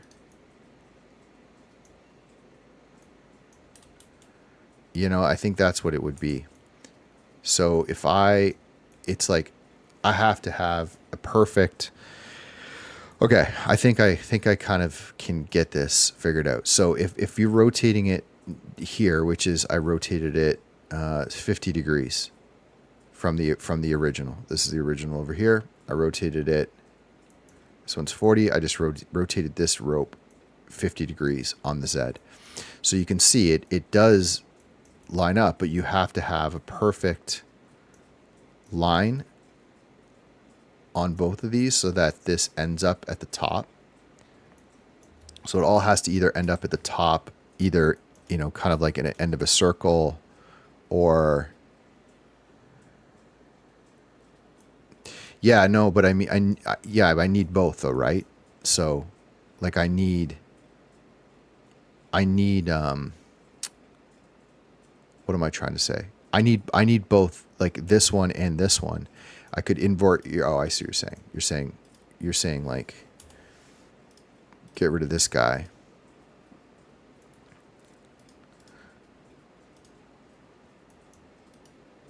Man, what is going on? You're saying,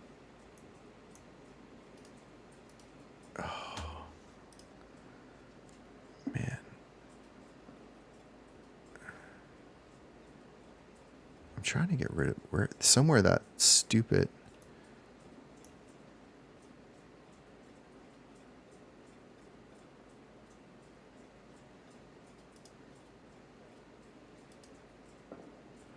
Balloon top 01.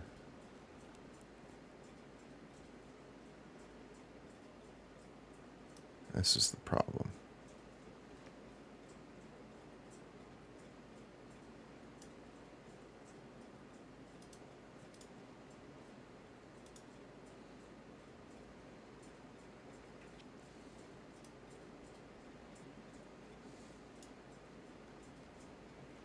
Okay. Sorry, I just got to clean this up because I keep selecting the an empty. Okay, so you're saying rotate this one and invert it, right? Is there like you're 100% right about the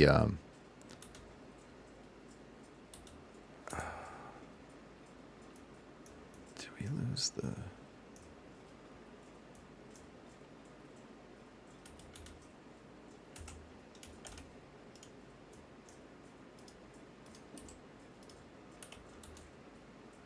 Okay, so you're saying rotate it here, right, to this point and invert it.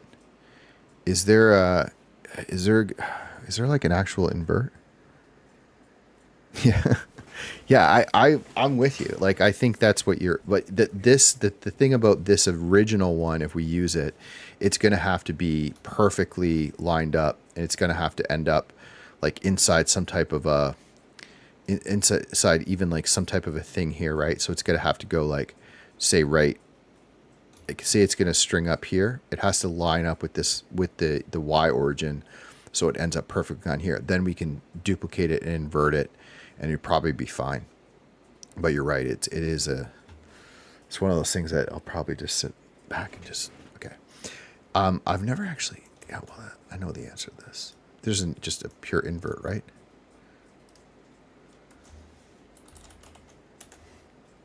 No, that's not what I want. What am I doing? Invert. Can you actually invert the geometry? Am I losing my mind here? Or do you have to just rotate it, invert it?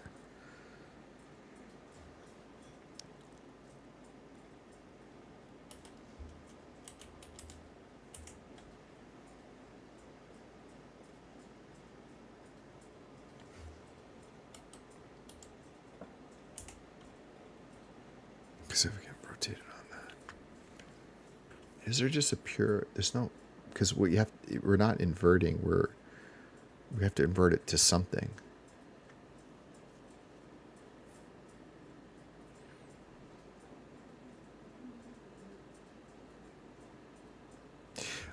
Okay, I mean, I probably have to do is bring it back to the median point.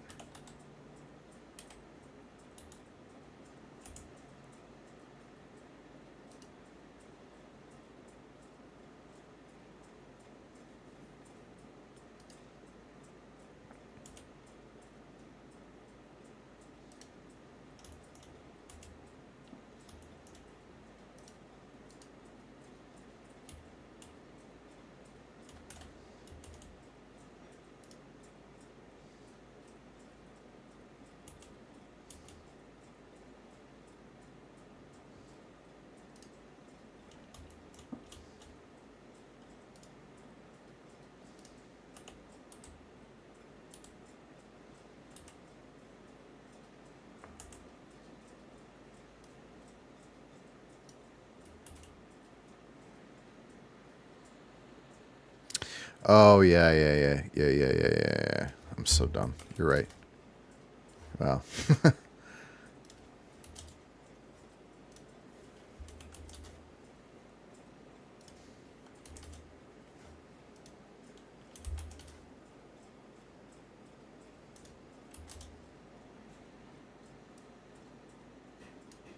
I'm just going to kind of like figure this out as I go here. Oh my God.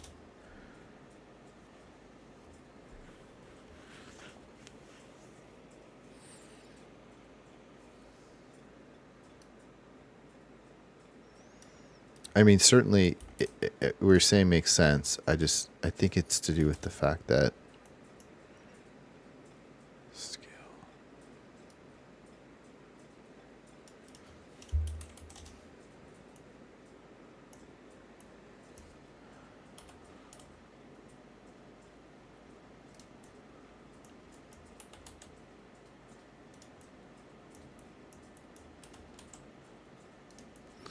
I mean,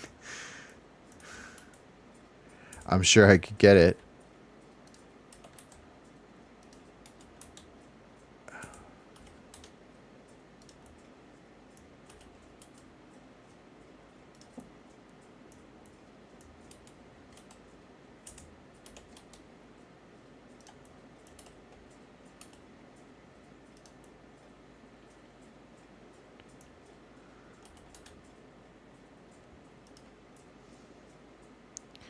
It almost feels like oh,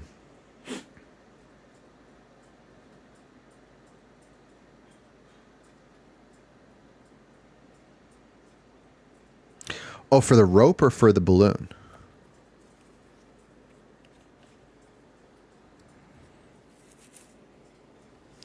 Like it depends. For the I think like for the rope at this level, like probably for this scene, I would and I did it before I had it running. I mean, basically it has a texture on the original.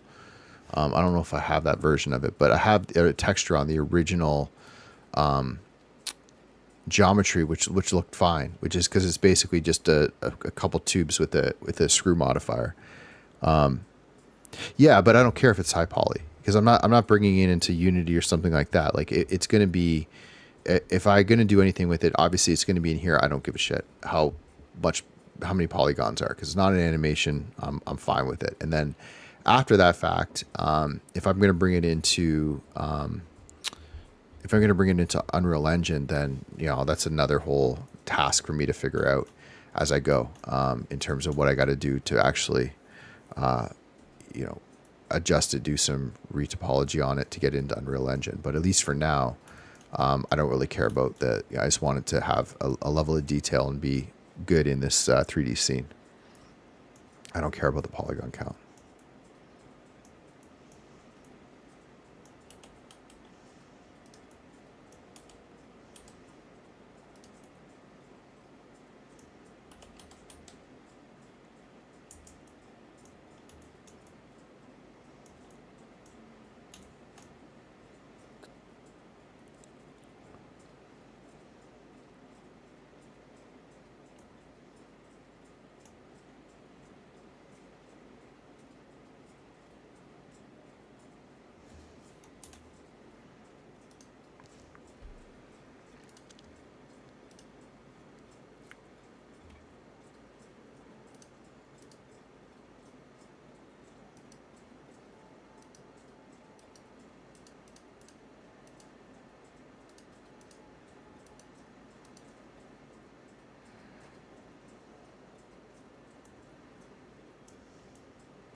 Yeah, but that depends what you're doing, right? Like, what is your reason? I don't use Substance Painter, so I'm not going to bring it into Substance Painter. If anything, I'm just going to apply to this. I'm just going to apply a Quixel material, because that's what I'm going to ultimately probably pull into Unreal Engine. So, I mean, I guess it depends. What are you doing with it? I know, you tell me. I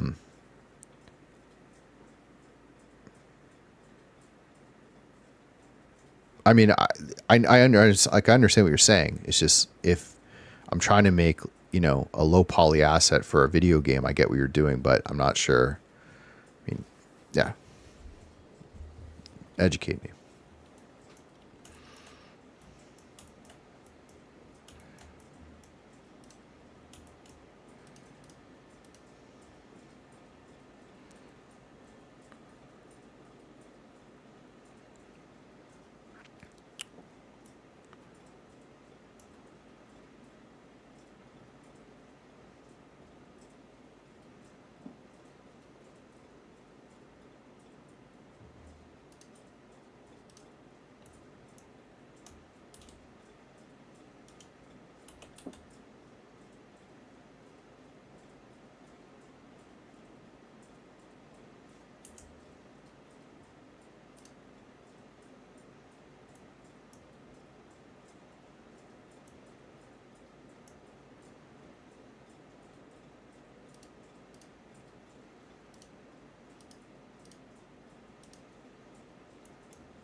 Well, I mean, I'm not sure what you're asking me. Does the texture work? I mean, the texture works on this rope for this scene. Is it going to transfer into something else right now? Don't know. Is that what you're asking? Yeah, but you're talking about, I know what you're saying, but you're talking about like unwrapping this thing and actually baking it into a texture to bring into another engine and all that stuff. Like I understand that process. I'm saying that that's not what I'm focused on doing. So in this scene that I'm making, which is my primary focus, it doesn't matter. As long as the texture applies to this material or to this object and it looks good in this scene, I'm good. The modeling part for me, and the reason why I'm going through this process, is because eventually I do want to bring it in, and it's sort of an experimenting, and I'm like looking at the different ways to do it instead of just, literally just, taking an image texture and wrapping it on top of this thing for the scene, which I could have done. I wanted to experiment and actually model it out. So, but in terms of like, marking seams and unwrapping it and all that stuff, yeah, like I get the reason for that and why I would need that in the future. But for what I'm doing right now, it's not the top of my priority list.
Sorry, which first one? Oh, this first one. Yeah, I mean, this is just a rope. This is just a...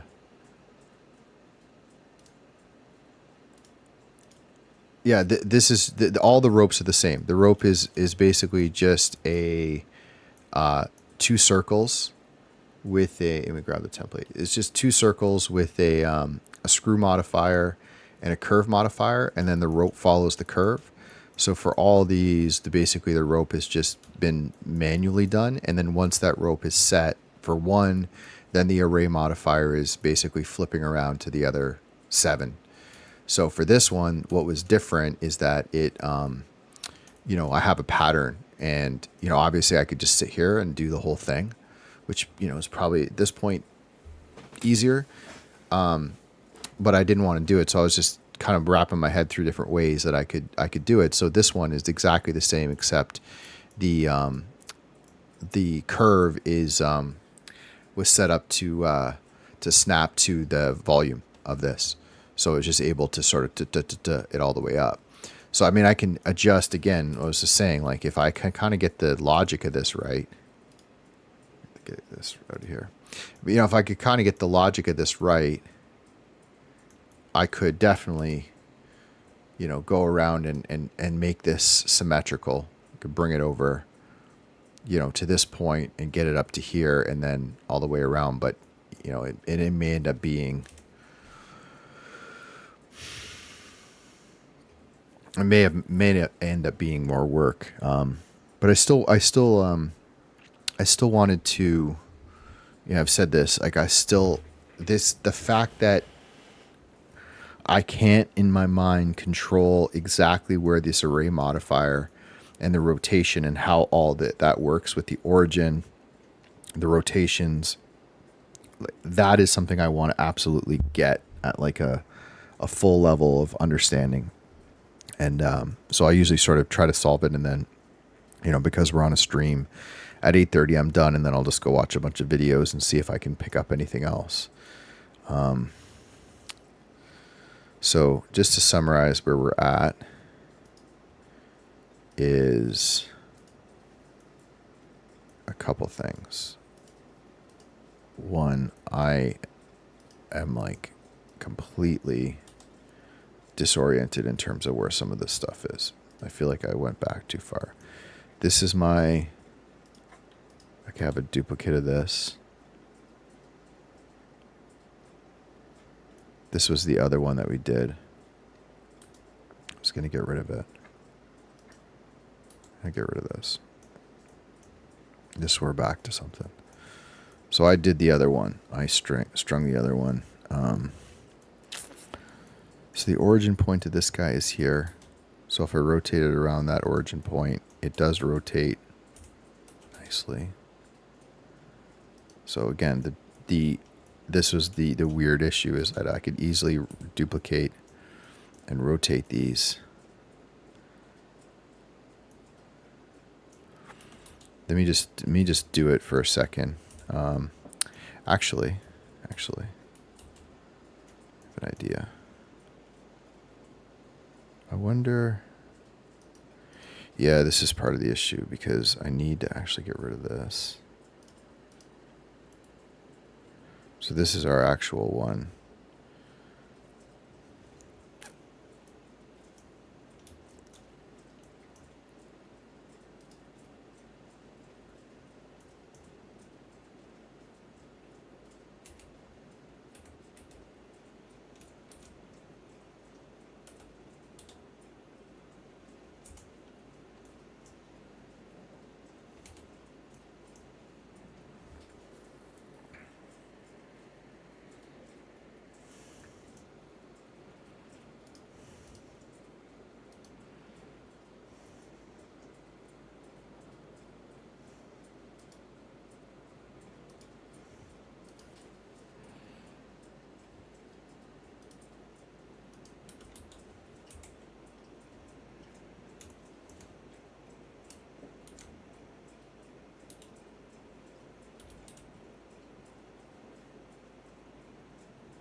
So we can get there that way, and then we figure out what happens at the top.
Yeah, but yeah, I agree. But I'm just kind of looking at this because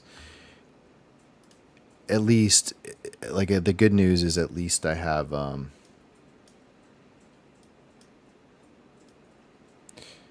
I trying to say? Sorry, I have this weird overlay. Okay, yeah. So at least I kind of have, regardless. At least I have a system of mirroring it, which is nice. So, I don't know what was going on with that array, but at least I have this set up. And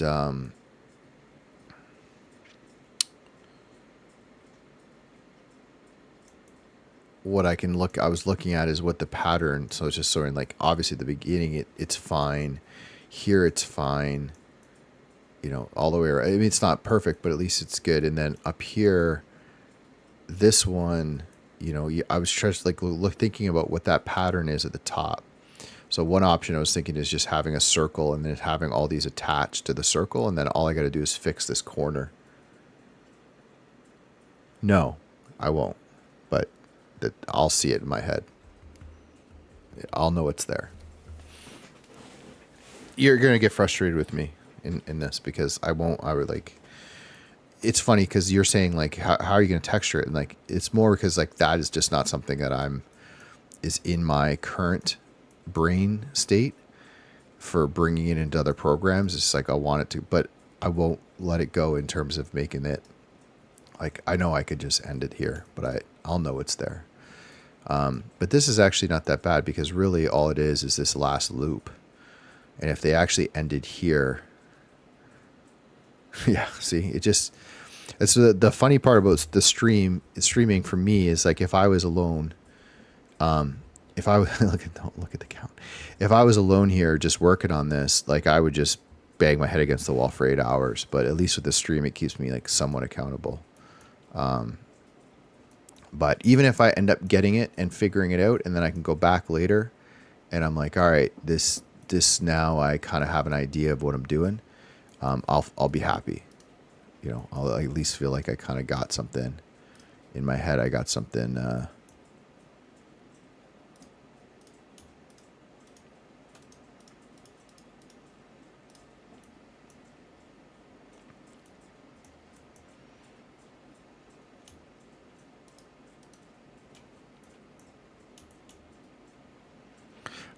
honest to God, I still don't understand why that array modifier wasn't working.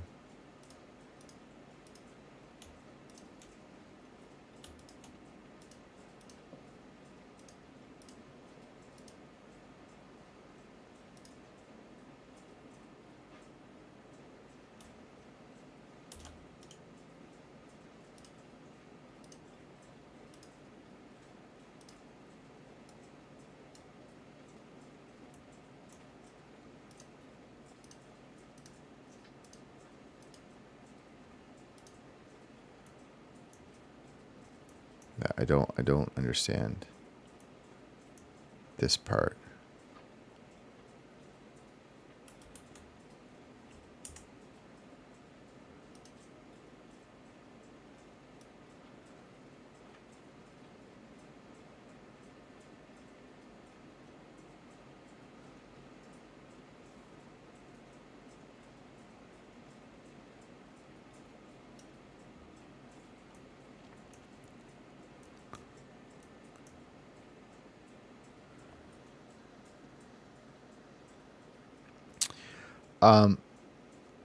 So the array modifier is doing the same thing that these ones are doing. So if you click on any of these and you turn off the array modifiers, this is what got kind of confused. So this is basically what's happening, right? I have 3 ropes.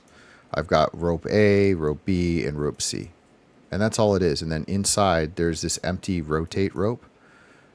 So it's basically, there's one for each. So basically, there's the empty. It's just sitting in the middle. And if you take any of these, so let's go, yeah, again, this is so messy.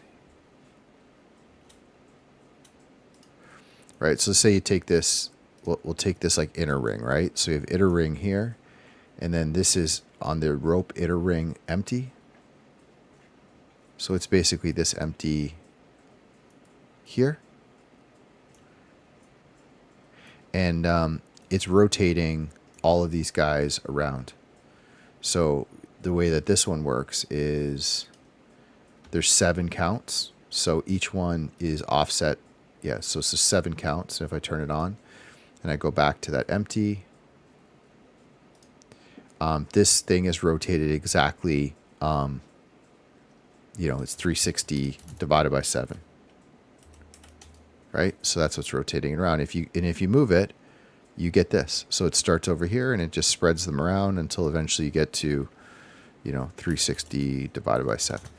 So that system is working great. There's no issue. And the origin points of these guys is set to the middle. And it didn't really matter where it was vertically, but it was set to the middle of the scene, and then all the way up. And that's what was throwing me off about this from the beginning, is that I have this single, forget the mirror modifier for a second, just this single thing. And I couldn't get my head around why it wasn't rotating exactly the same as the other ones. Like it should just work, this part. So, I can try, the only thing I can just try is to just, I can just try to create a new empty, and maybe something got messed up about the empty.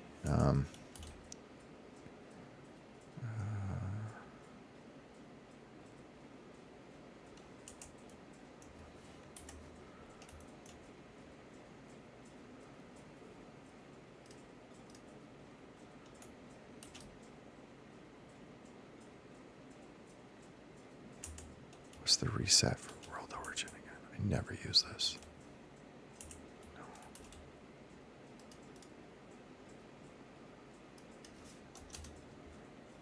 What this shortcut is. Okay, so if I was to add a new empty, let's just put it right here, right at the dead center. Let's say this empty blue top.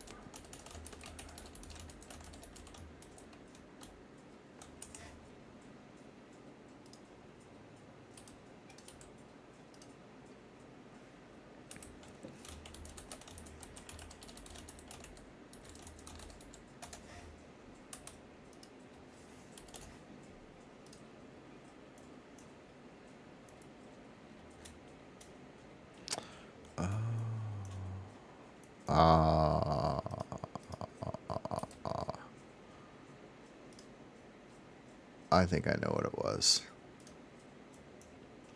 For some reason, I don't think that empty.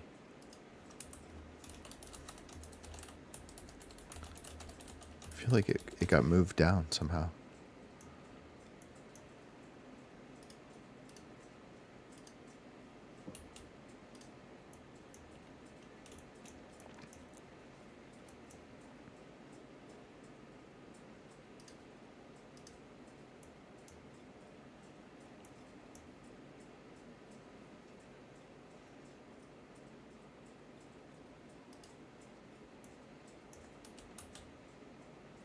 It's still doing it. I don't get it.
I guess it's the 45 degrees, but I still don't get why.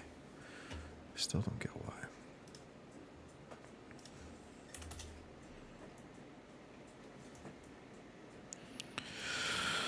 Okay. Yeah, it's in the middle. Yeah, it's in the middle. So that's, if the origin point is in the middle, and then that you're running the array on the object on that's also in the middle, then it all rotates properly, and it worked fine. So it's actually working fine now. It's just, I don't know, it was something about that rotation. I don't really know why, but I have this one at least, and then we can try this. I don't know if this will work. Well, we could duplicate this, and we could duplicate this, and we could change this one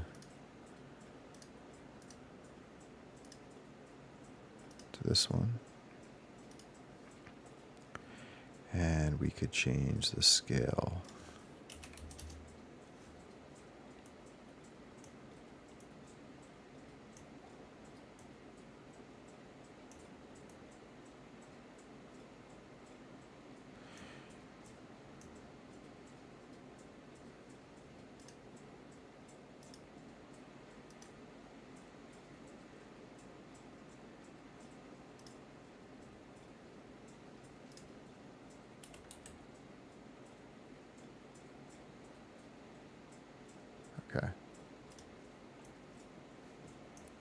Okay, so believe it or not, all that work, that's what I wanted to do. Like, that was all the whole time we were chatting. That's really what I wanted, because then now at least we just have a single object. We don't need the mirror. This single object is basically being duplicated across. So now if you want to go into like sculpting, I could just adjust this geometry and essentially try to get it into a pattern that actually works. So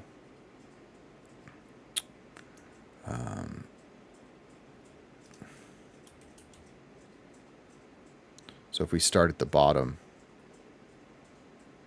right, we have the bottom connected, then it just comes down to, basically moving this, which is not hooked up to the curve anymore, because that was another issue. So I did the mirror, Matt, because the array wasn't working, and I just wanted to see what was going on. And the mirror works. That's why I was like, why is this not happening? So at least with the array now, like, this gets into a couple things, because to go back to your like original, look into what? Because to go back to your original comment is like, if we actually had this set up the way that when I first started this yesterday and I was doing this whole thing, I said, I want this to be set up with everything was a curve. Because if everything's a curve, so if I knew I had all the curves running properly, then you can do anything with the curve. You can, you can add the mesh to it. You can do all sorts of stuff. And in your point of, baking textures and all these things, we could easily just make like a very, very, like a simple cylinder and then use that, right? And then bake that texture on top for the rope. So there's so much easier to do.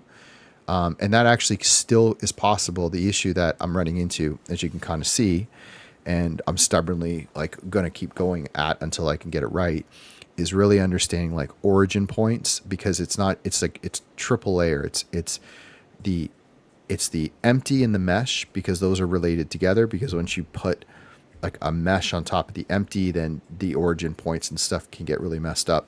If you've ever just sort of tried to make an empty or make a curve with mesh on it, it gets wonky. So if I had done that right, which I have copies of, and I had to apply the modifiers, and I was like trying to do it so I do not have to apply any modifiers to the end. And if I had that right, then I could literally go in here and I could go into the mesh and I could change the mesh. I could change the curves, and I could do everything independently in all the array. So now you'd have like variables, like how many ropes do we want? How thick do we want the rope? Do we want to use a complicated rope geometry, or we just want to use a cylinder? Like we could adjust that stuff after the fact. That's what I was trying to get to. I just had to take a couple shortcuts because it was just frustrating me. And I'll probably end up just going offline and figuring it out, and I'll come back and I'll show it. But at least now we have a single object that we can manipulate with sculpting, or even just like some editing. And yes, it's super high geometry. Like that's it. It sucks. But the idea was that we can change this to basically anything. So right now it's literally 3 ropes that are being brought together, but there's no reason why it had to be that. It could be anything. It could just be a single tube, low geometry, could be whatever we want. Let me know what you're thinking you want me to look into, if it's the alpha masking stuff or if it's something else. But, the cool thing about this, although it is, again, high poly, is these are simple objects. So I'm pretty convinced that if I converted these into like an FBX and brought it into Unreal Engine, that even at this level, it would be able to convert this geometry, and then I'd be able to apply the proper rope texture, and I would have actual, rope. I mean, you can do it in Unreal Engine, but that's where my logic was on this. Now, if I wanted to sort of, adjust this, I can. It does stretch it a little bit, but I think for what we're doing right now, this is probably the best way to do it. So let's see how messy this gets if we wanted to adjust.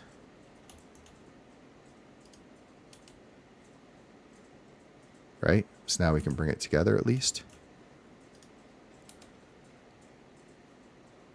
And even if we turn on our snapping, that's probably going to crash my whole system. Hopefully I've been autosave.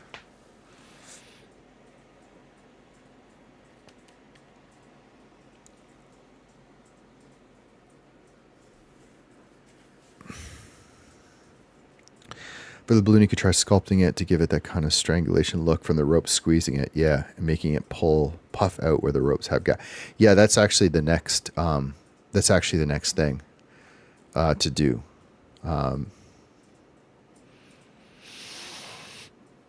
Which gets into.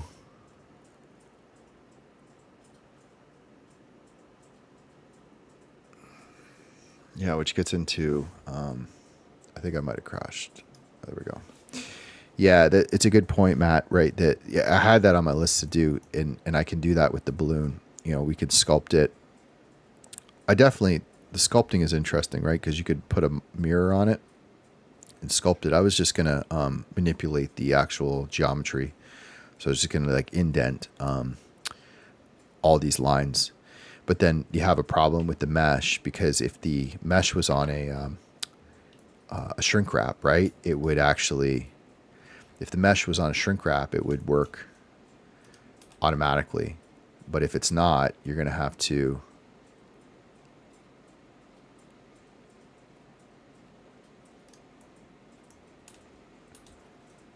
so yeah, the idea here was that we were going to have, and even having that rope not crossing over is kind of an issue. Okay, so this rope is fine. This one is not. So we need to bring this part of the rope together.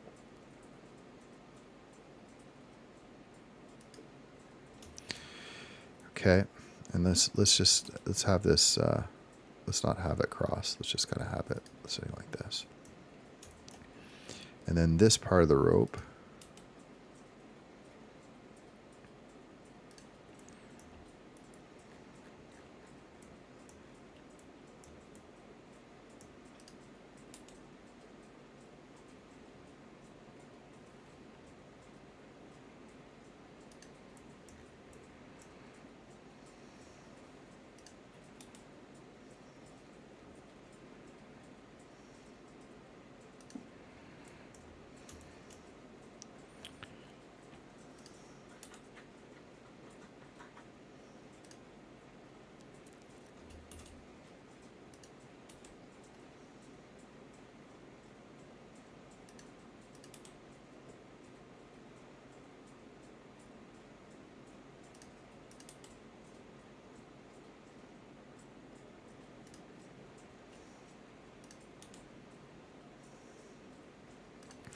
Matt, I'm telling you that if I go back and I get the way that I can make the proper origin for the rope and the curve modifier, and then I can go all the way backwards on that, and I'm telling you, this will be, I mean, yeah, there's obviously limitations. This is actually going to work nice. Like, this would work nice, because you'd have full control, again, of the actual individual strand length of the rope.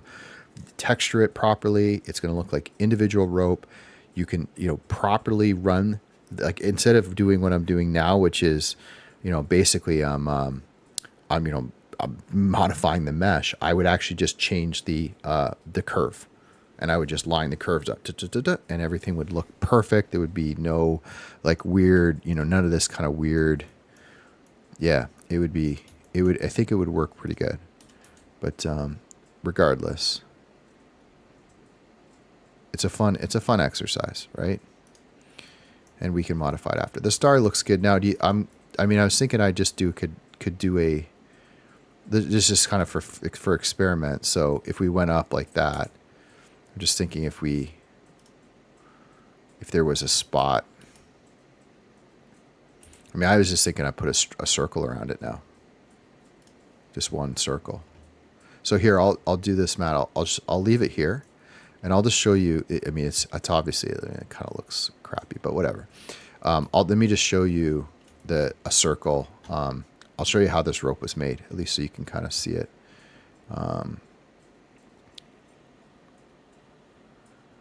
No, it's mesh wrapped to a spline. So here, I'll show you this, and then we both can go through this together. So this is the template. So I'll just duplicate this for a second, and I'll bring this. No, sorry. Just make sure that like.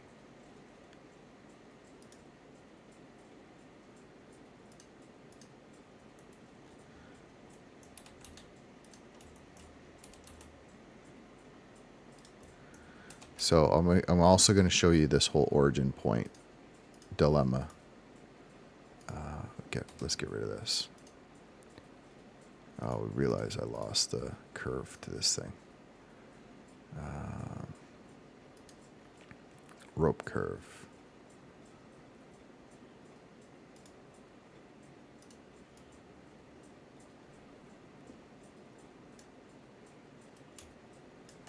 Okay. I'm why this keeps getting messed up.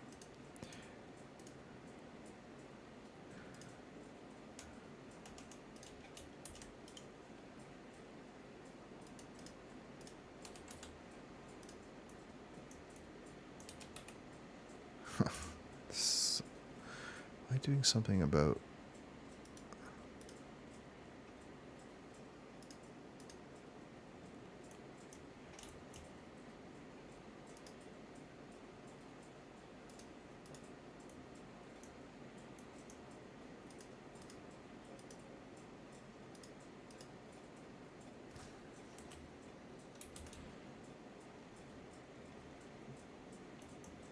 What is going on? What is going on right now? Okay, let's save this. For fuck's sakes.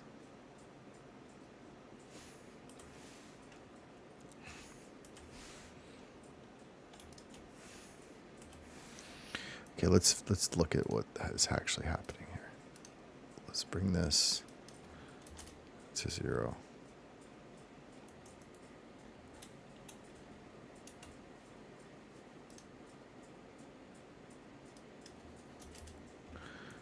I'm kind of losing my mind a little bit at this moment.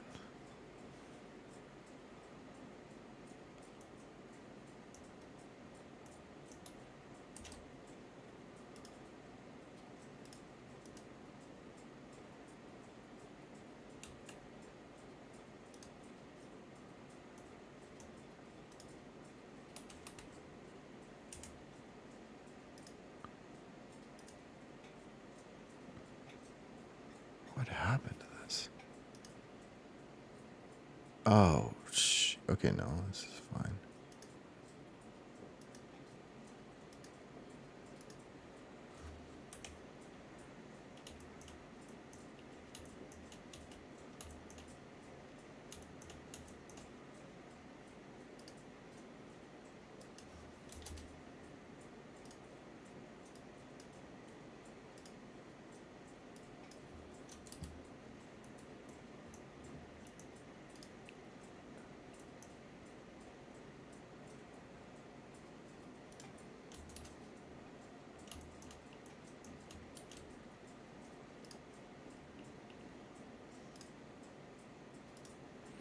Okay. Just wanted to try to show this from the beginning. Okay, so basically what this is it's just a simple 3 rings, so 3 circles. And then this screw modifier is what turns it into the actual rope. And you can adjust the actual amount, like the stretch of that through here. And then you can adjust the actual thickness of the rope through the circles. That was the original setup. And I wanted to have that so, you know, I could actually fully control like every aspect of this, including the thickness of the rope, the thickness of the strains, and then have like a system that I could then, you know, bring it into any project and be like, okay, here's the rope, change the string length, change the strain length, change the thickness, change the pull, all that stuff, and have a bit of flexibility so it could even deform if I needed to. And I would like to have done it through geometry nodes, but I'm not that good with those yet. Okay. And then what you have is a curve modifier, which this is where the origins get really weird. And I'm trying to kind of understand how it works. So you can see this curve modifier has like 2 points. And what should happen is this should properly deform to the curve, but something about the origins of these things is causing this to be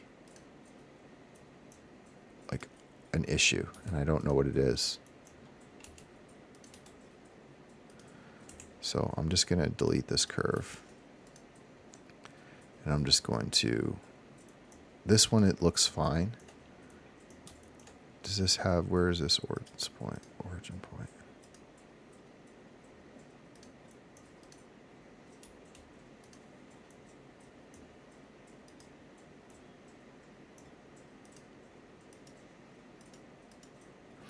Am I losing my mind? Like, why can't... Oh, okay. So the origin point is here at the bottom. which I think is what it should be. Okay, so then we want to add a curve, add a Bezier. And this is the point where I was really struggling to understand. See, okay, so that goes onto the curve properly now. But the curve has a starting point over here. So I like this seems fine. So it started there. And the curve goes this way. And now you can adjust the amount of the iterations, and it continues down. This is how it should work. And you can change, the thickness of that, and you would be able to change the amount of the size of these things. Yeah, it is lined up to the curve now. I don't know if you sent that before. Yeah, so this is good, right? This seems right. And then, again, I don't know if any of this stuff would mess up, but, I've seen some of this stuff before that we want to find that curve. Sorry, I forgot which one it was. The Bezier curve. So let's just call this row template. We'll get rid of this one. This is the good one. And then we'll grab that Bezier curve wherever that went, right here. And this could be where I'm gone wrong, but it didn't seem to cause an issue. And if I go rope template curve, the reason why I was trying to figure this out is that if you don't parent this, and you see how I can move this rope, right? Everything seems to be fine. There doesn't seem to be any issue with this. You can move the rope around, rotate it. You can scale it. Everything is good, and it doesn't affect anything. Because if you have the curve and you move the curve around, this is where things get wonky because the origins get off. So you really have to be editing the curve, in which case you can put it anywhere, and there's no issue. And you can rotate it, and you can extrude it, and you can do everything. The only thing that's sort of annoying is that the actual the amount of this. The amount of iterations is not, it doesn't follow the curve properly. And I'm sure there's a fix to that. But for my purposes, at least right now, this was it. Okay, so let's go back. And then what I was trying to do there is just duplicate this all. So now I don't have to mess with my template. I can turn that off. Turn that off. And then in this one, we can say rope, balloon, circle. We'll say rope, balloon, circle, curve. Okay. And now you can move this wherever we want it, which for now is just sort of up here. And now I can go and grab this, and I can start the rope, and I can even do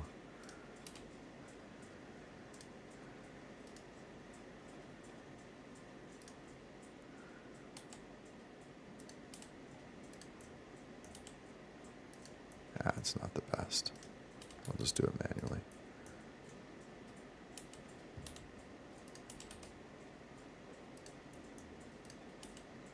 Sorry, this is the start.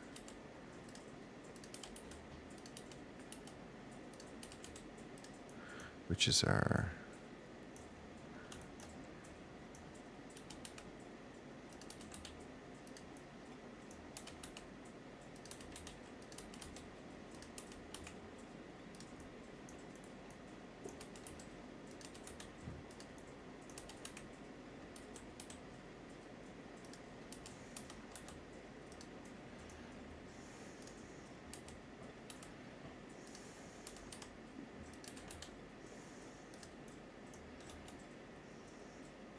yeah, you know what? Even you could probably here. Let's run a little mini experiment.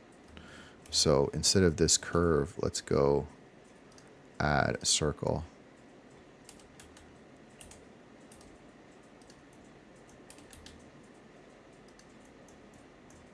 I don't know if this is going to work, but I'm kind of curious.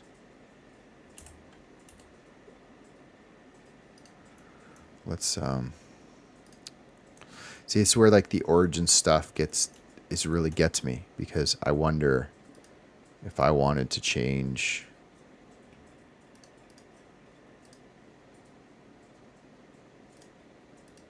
Did I just create this? Did I just create this inside of the...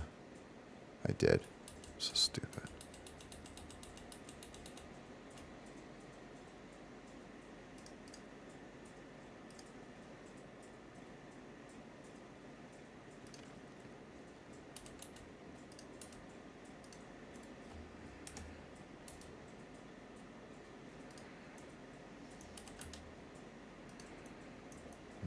Okay. I'm just, I'm wondering if this, what happens if I, no. So here's the perfect example, right? Is the origin, it's the origin point. Yeah, I can, but I don't need to right now for this. I just want to get this. I'm trying to understand, this is at the core of my problem. How to set the origin points of the curve versus the mesh to make sure that they line up properly. That's really the core of the problem here for me. And, you know, scales and all this stuff. Because this is the circle. Sorry, this one.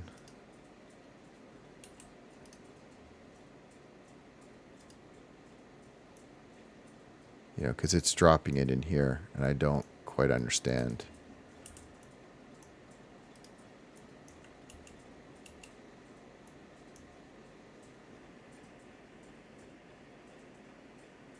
No. I'm not making a new rope. Another time.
Okay, at least I got this working now. So fun little journey to get to this point, but it was at least interesting. I know, I know now where I need to go back. I think and just and look into is again is that whole from the original modifier up, from this up, because to your point about complexity, we could easily have fixed the complexity in one. Like if this was all set up with modifiers, we can easily affect like the rope thickness and detail. We could go to like a low poly or high poly really easily, and then obviously we'd have a lot more flexibility. For now, I'm okay with this. Obviously, we can go and fix all the little clipping and stuff after the fact, and we know this is on a modifier, so we can easily just get rid of these little kinks and everything in here. But at least it sort of somewhat works. And then yeah, it's 8:55. So what I'm going to do is I'll turn back on. Let's go back and turn back on the. So we don't need these anymore. We got to figure out the empties. Get rid of the rope template. Let's put it in here for now. And then these balloons we're going to hold for now because they're going to be the old balloons. We're going to set the positions. These are parented. Man, Blender is brutal for this. So these are our old balloons. This guy should be under. This guy should be under here. I think this is his spotlight.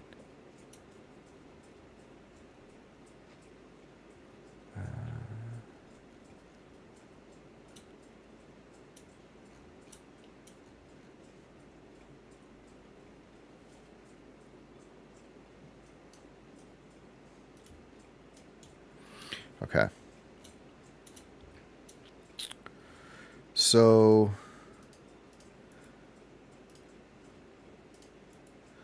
if we go back here, I'm just going to turn back on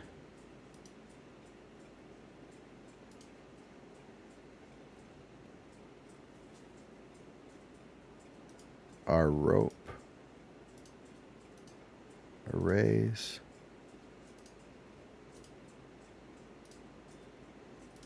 Okay. And then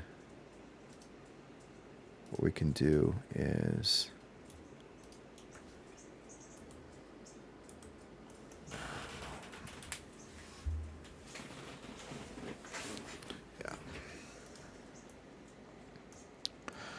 I think the next stuff I gotta cut the stream. It's 9:00. I've been going for 3 hours. I'm gonna take a break.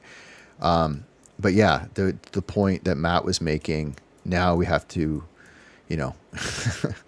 we have to subsequently like make sure that this geometry is good and that we're going to have to indent the certain aspects of it. So if you look closely here at these balloons, you can actually see what Ryan did. So this first one, which was just in the background of an animation, he might have taken a few shortcuts. I mean, I don't know how much he did, if he modeled these ropes, or I saw the shadow here, but you can actually see a bit of a curvature here. So maybe he didn't, maybe it's just because of the resolution.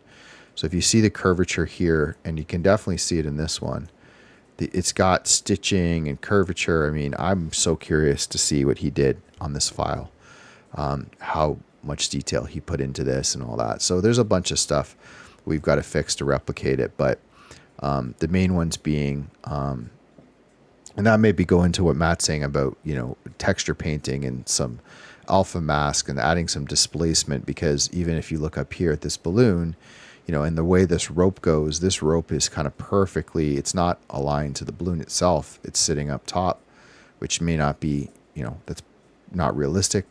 Should be going onto the thing, but whatever, right? That's sort of part of the process to figure out. Now, if I was to go in just for fun, if I was to go and grab every one of these ones all the way around, and I'm sure there's a way to do that, but if you went all the way around this,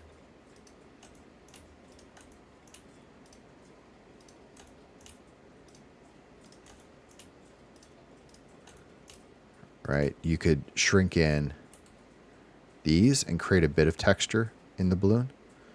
But again, you'd sort of have to decide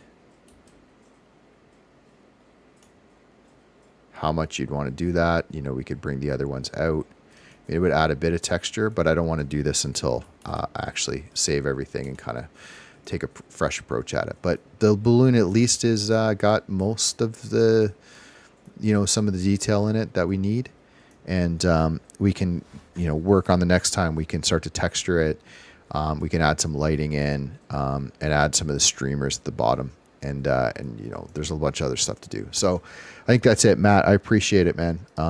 Thanks for being patient and sticking with that and your advice. So just so you know, I typically in the afternoon, I come back and stream again, but I do more of the experimental stuff around Unreal Engine and 3D worlds. And then in the mornings, I usually work on this specific artwork. And I don't know if you would have seen it in the stream. I don't think I had it on the render engine, but this is the current work in progress up here. And these balloons are just simply a floating, object up in the sky. You can see the current versions are sitting there from the previous render. And there is a day and night mode to this. If I go into PureRef and I show you this, this is the current work in progress. So we're currently working over here on this night mode, but there is also this day one, which is going to have I'm probably just going to keep these regular balloons because they were in the original scene. And then the night one are going to have the actual airships that we're modeling, and they're going to be lit up and everything above here, which I think will be pretty cool.